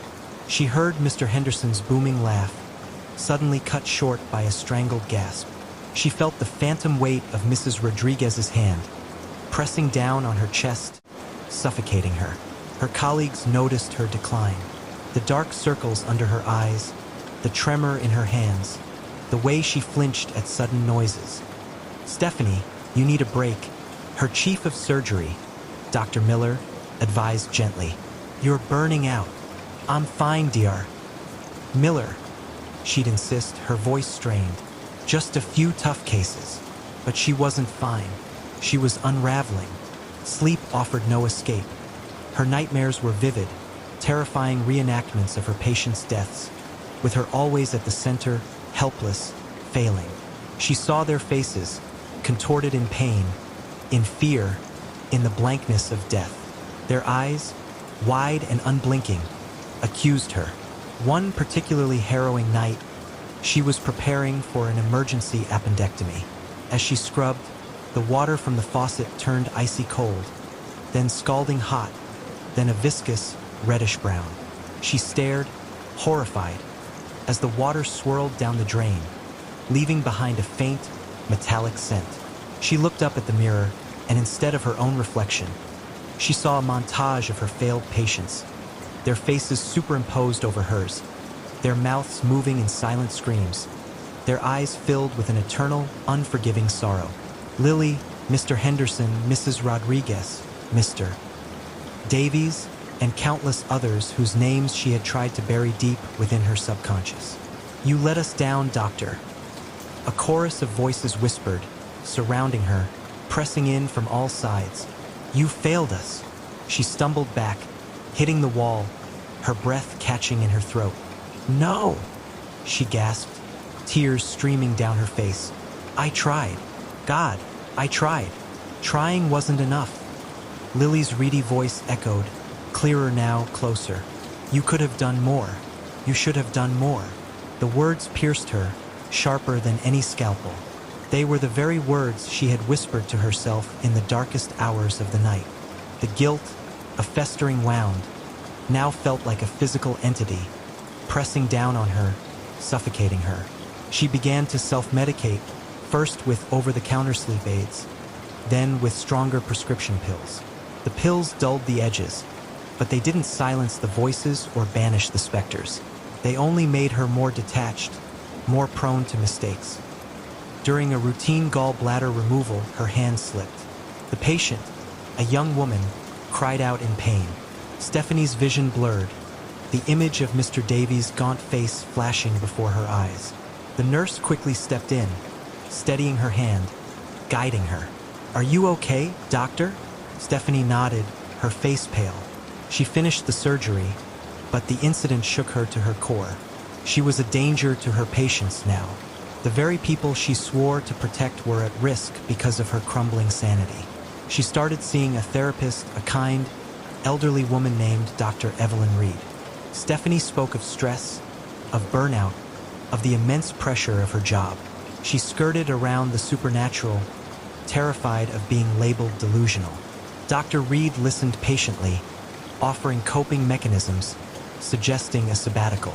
"You carry a heavy burden, Stephanie," Dr. Reed said one session, her voice gentle. "The lives you save and the lives you lose. It's an immense responsibility, but you are only human. You cannot save everyone." "But I should have," Stephanie whispered, the words tearing at her throat. "I could have.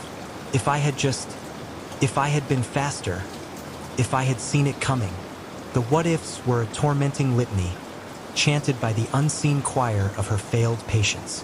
One evening, after a particularly draining day, Stephanie found herself alone in the hospital's deserted recovery ward.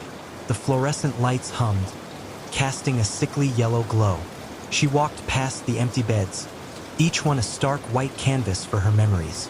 As she passed one, she heard a faint, shallow breath. She stopped, her heart seizing. A young boy, no older than 10, lay in the bed, his chest barely rising and falling. His face was pale, his lips blue. It was Michael, a boy she had operated on for a ruptured appendix, only for him to succumb to sepsis days later. "Doctor," Michael whispered, his eyes opening, wide and unblinking, fixed on her. "It hurts, doctor. Why did you let it hurt so much?" Stephanie fell to her knees beside the bed, tears streaming down her face. "Michael," she choked out, reaching for him. Her hand passed through his ethereal form. "I'm so sorry. I tried everything. I truly did. But it wasn't enough," he said, his voice growing stronger, colder. "You didn't fight hard enough.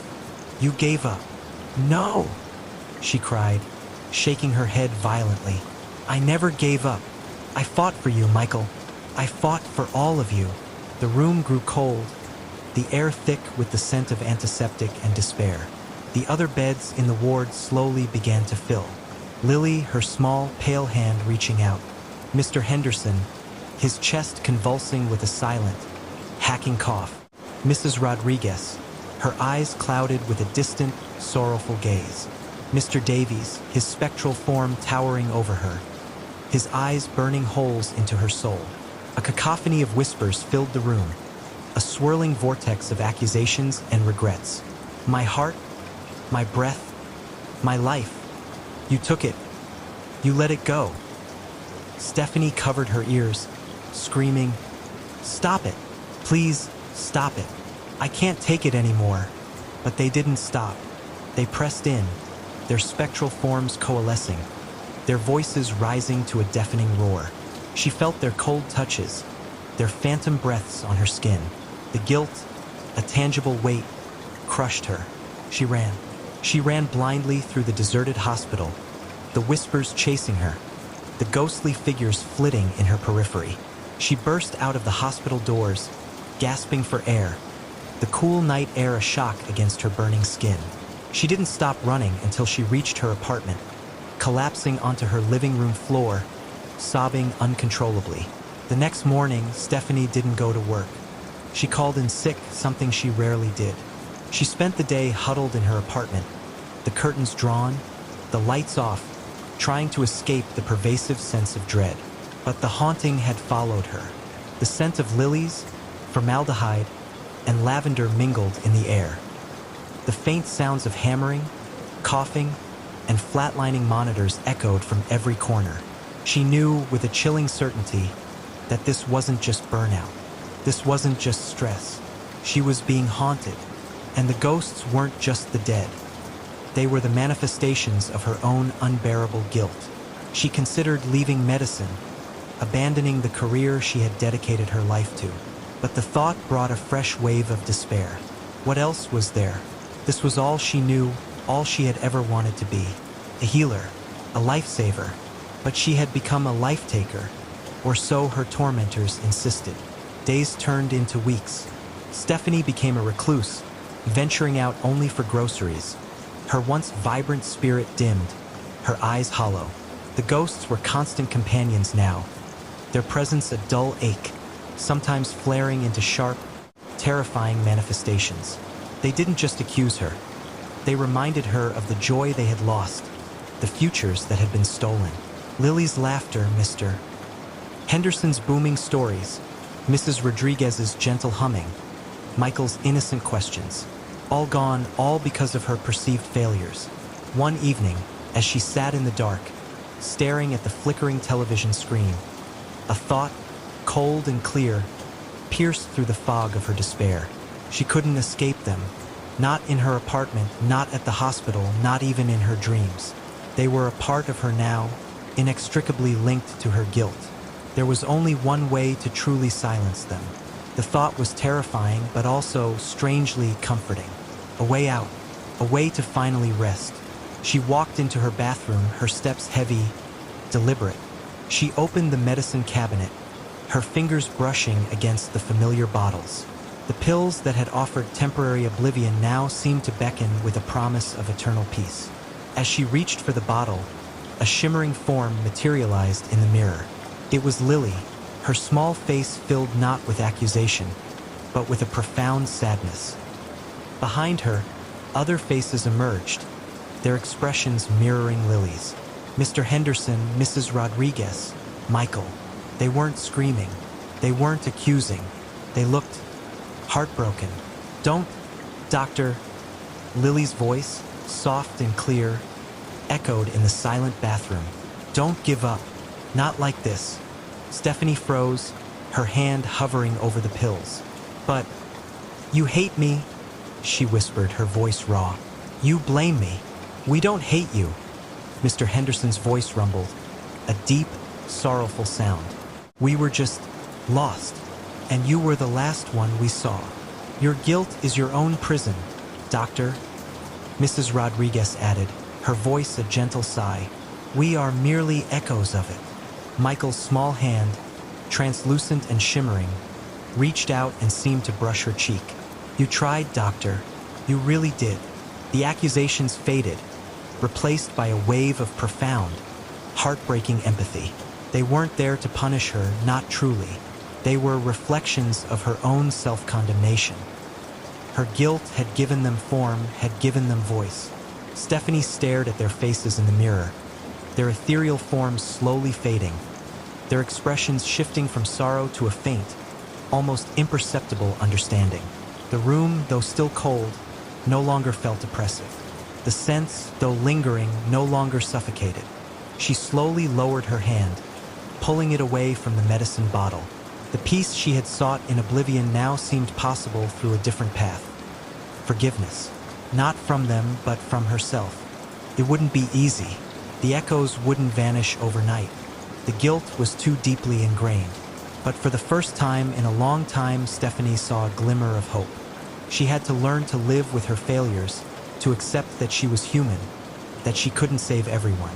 She had to forgive herself for trying her best and still falling short. She turned away from the mirror, leaving the pills untouched. The apartment was still dark, but the overwhelming sense of dread had lessened. She walked to the window and pulled back the curtains, letting the first slivers of dawn light filter into the room. The ghosts might always be there, lingering in the corners of her vision, whispering in the quiet moments. But perhaps, if she could find a way to forgive herself, their voices would become less accusatory and more like distant, sorrowful reminders. Reminders to always try her best, but also to remember her own humanity. And perhaps, just perhaps, The echoes in the operating room would one day transform from cries of despair into quiet murmurs of peace.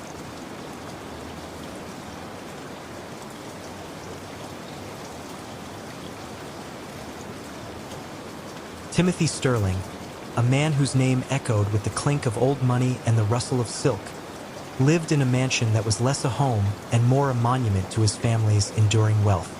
Sterling Manor, a Gothic revival behemoth perched atop a windswept bluff overlooking the churning Atlantic, had seen generations of Sterlings come and go, each adding their layer of opulence and, perhaps, a whisper of their own particular madness. Tim, the latest inheritor of this grand, chilling legacy, found himself increasingly adrift within its cavernous halls. He was a man of precise habits and meticulous order. His days were a symphony of scheduled meetings, market analyses, and philanthropic gestures that served more to polish his public image than to genuinely aid the less fortunate.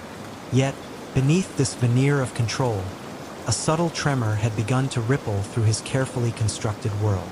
It started innocently enough. A misplaced antique, a faint, inexplicable chill in a usually warm room, the fleeting scent of something ancient and metallic, like old blood and rust, in the air. His staff, a retinue of discreet, long-serving individuals, noticed his growing unease. Mrs. Gable, the housekeeper, a woman whose face was a roadmap of Sterling family secrets, would eye him with a knowing, almost pitying gaze.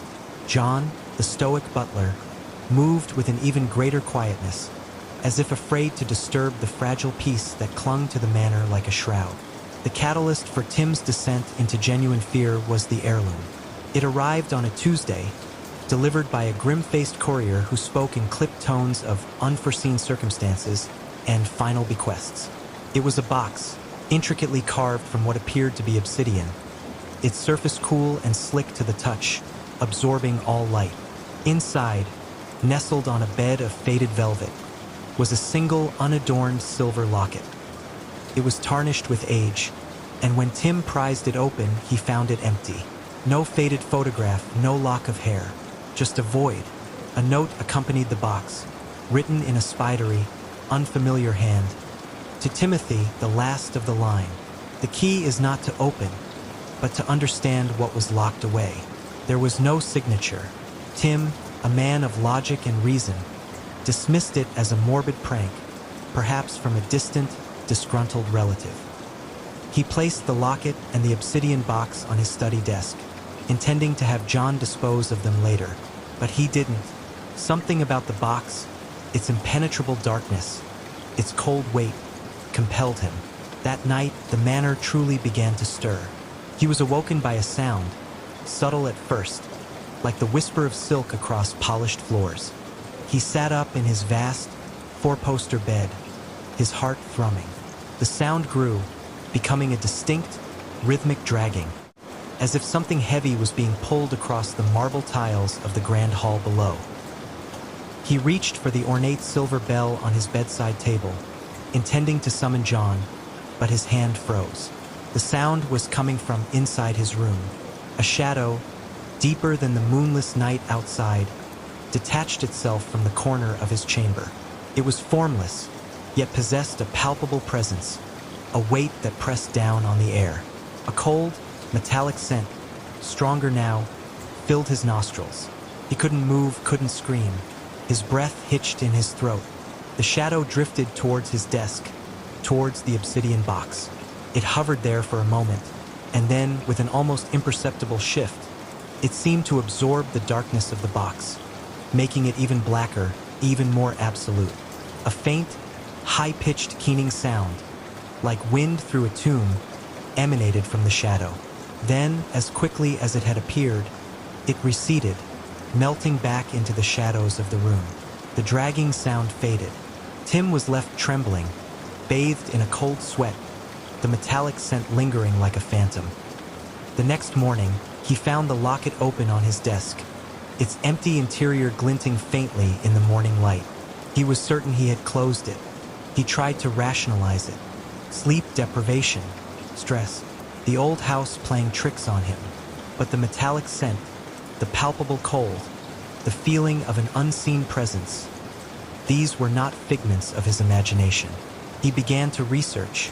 The Sterling family history was a tapestry woven with threads of ambition, power, and a surprising number of unexplained disappearances and sudden, violent deaths. He delved into dusty archives in the manor's forgotten library, poring over brittle journals and faded letters. He discovered mentions of a Sterling curse, a whispered legend about a pact made by an ancestor, Elias Sterling, in the 17th century, a pact for immense wealth and influence at an unspeakable cost. The journal spoke of the Collector, a shadowy entity that Elias had supposedly bound to the family line. It was said to collect payments from each generation, not in gold or land, but in something far more precious. The journals became increasingly frantic, their authors descending into madness, their final entries scrawled in desperate, illegible script, hinting at a final reckoning. One journal, belonging to his great-great-grandfather, Alastair Sterling, contained a chilling passage. The locket, it is the key, not to open but to contain. It must be filled. It must be fed. Tim felt a cold dread seep into his bones. What was to be fed? And with what? The manifestations grew bolder. Objects moved on their own. Doors slammed shut when no one was near. He would catch glimpses of movement in his peripheral vision. A fleeting shadow, a flicker of something dark and slender. The metallic scent was now omnipresent, clinging to the very fabric of the manor. One evening, as he sat in the study, the locket on his desk began to vibrate. A low hum filled the room, growing in intensity. The air around it shimmered, distorting the light. Then, from its empty interior, a faint, silvery mist began to curl outwards, coalescing into a spectral, skeletal hand. It reached out, its long, bony fingers trembling, as if searching for something. Tim scrambled back, overturning his chair. The hand retracted, and the mist dissipated, leaving the locket still and empty once more. He knew then that he couldn't ignore it. The heirloom was not a prank. It was a conduit, and the Collector was not a legend. It was real. He confronted Mrs. Gable. Her face, usually so composed, paled when he mentioned the obsidian box and the locket. "It's the Sterling's bane, Mr. Timothy," she whispered, her voice raspy with fear. "My grandmother worked here, and her grandmother before her. They all knew. The Collector comes for what's owed." "What's owed, Mrs. Gable?" Tim demanded, his voice tight. She wrung her hands. "Life, Mr. Timothy. Life. It feeds on the essence, the spirit. That's why the locket is empty. It's meant to be filled." The realization hit Tim with the force of a physical blow. The disappearances, the madness, the sudden deaths. The Collector wasn't taking gold.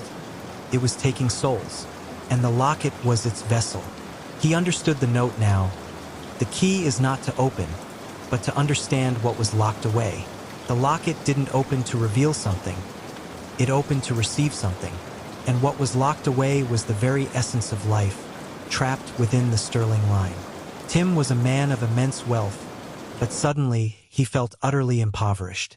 His money, his power, his influence, none of it could protect him from this ancient, insatiable hunger. He spent days and nights researching, growing gaunt, his eyes hollowed by lack of sleep. He found a cryptic passage in Alastair's journal, hidden beneath a loose floorboard in the library. It detailed a ritual, a desperate attempt to appease the Collector, to satiate its hunger with a substitute offering. Alastair had failed, driven mad by the attempt. But the ritual described a way to temporarily bind the entity, to force it back into its slumber. The ritual required a sacrifice. Not a human one, Alastair had emphasized, but something of immense personal value, imbued with a powerful emotional connection. And it had to be offered at the precise moment of the winter solstice, when the veil between worlds was thinnest. The winter solstice was 3 days away. Tim looked around his opulent prison. What did he possess that held immense personal value? He had never truly loved anything but his own comfort and control. His wealth was a means, not an end. His possessions were status symbols, not cherished memories. Then he remembered. His grandfather, a man he had genuinely admired, had given him a small, unassuming pocket watch when he was a boy. It was not valuable in monetary terms, but it was the only thing he possessed that carried a true emotional weight, a connection to a simpler, happier time. It was the only thing that wasn't tainted by the sterling legacy of greed and darkness. The manor became a battleground. The collector, sensing his intent, intensified its attacks. Whispers echoed from empty rooms, chilling him to the bone. Apparitions, fleeting and grotesque, flickered in the corners of his vision. He would wake to find himself paralyzed, a crushing weight on his chest, the metallic scent suffocating him. He saw shadows coalesce into figures, their eyes glowing with an unholy light, their mouths opening in silent screams. He barricaded himself in the library, the only room where he felt a semblance of safety, surrounded by the knowledge of his ancestors' folly.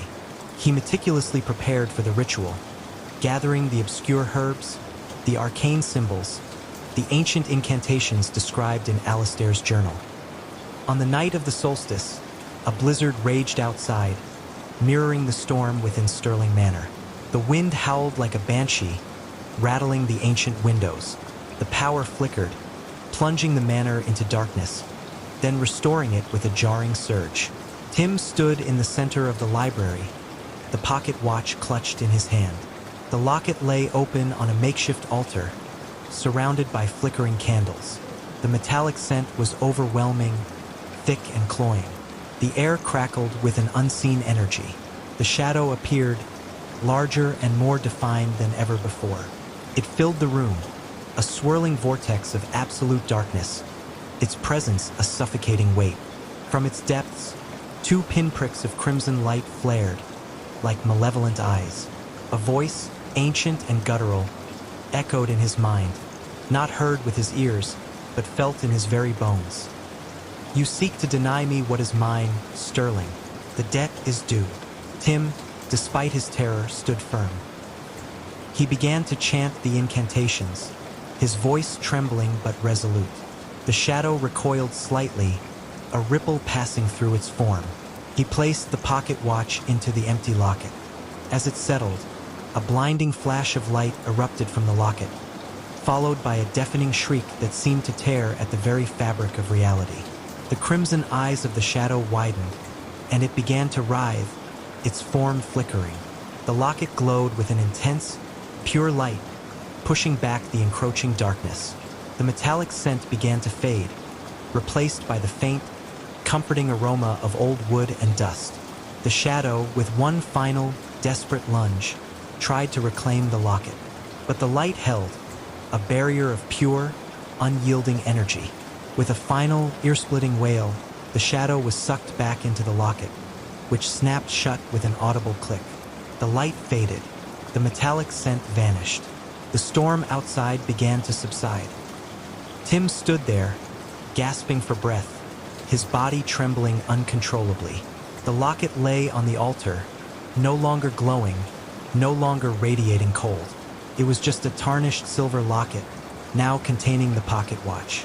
He picked it up, felt warm, and for the first time, not ominous. The silence in the manor was profound, a blessed absence of the unseen horrors that had plagued him. He had won. He had broken the Stirling curse, or so he thought. Days turned into weeks. The manor felt different, lighter. The staff noticed it too. Mrs. Gable even smiled, a rare and genuine expression.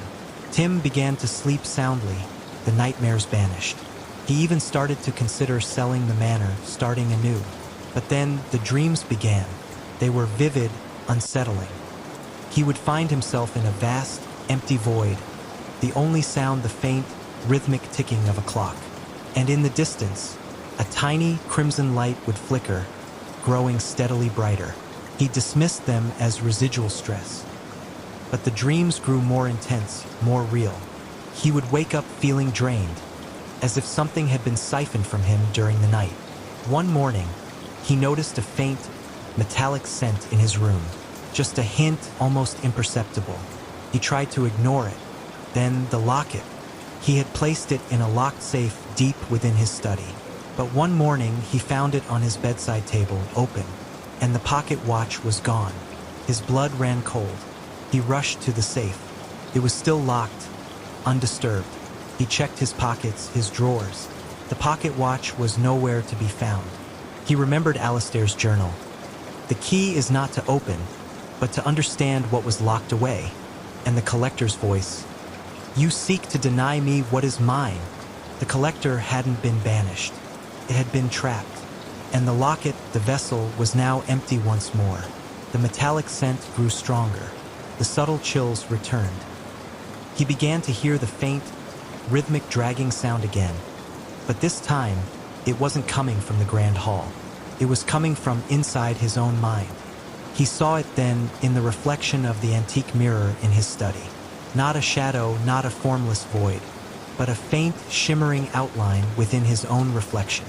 It was a skeletal hand, reaching out from within him, its fingers twitching, its grasp tightening. The collector hadn't wanted the pocket watch. It had wanted the vessel to be empty. It had wanted the locket to be free to collect again. And what was the most valuable thing he possessed now? The thing imbued with the most powerful emotional connection. The thing he had used to break the curse. His own life. His own essence. The sterling curse wasn't about a debt to be paid. It was about a hunger that could never be truly satisfied. It was about a collector that, once bound, would always seek to fill its empty vessel, generation after generation, until there was nothing left. Timothy Sterling, the last of his line, looked into the mirror and saw the crimson pinpricks of light begin to flare in his own eyes. The metallic scent filled his lungs, and he felt a cold, crushing weight begin to settle over his heart. The ticking sound in his mind grew louder, faster, counting down the final moments of the Sterling legacy. The locket was empty, and it was waiting to be filled.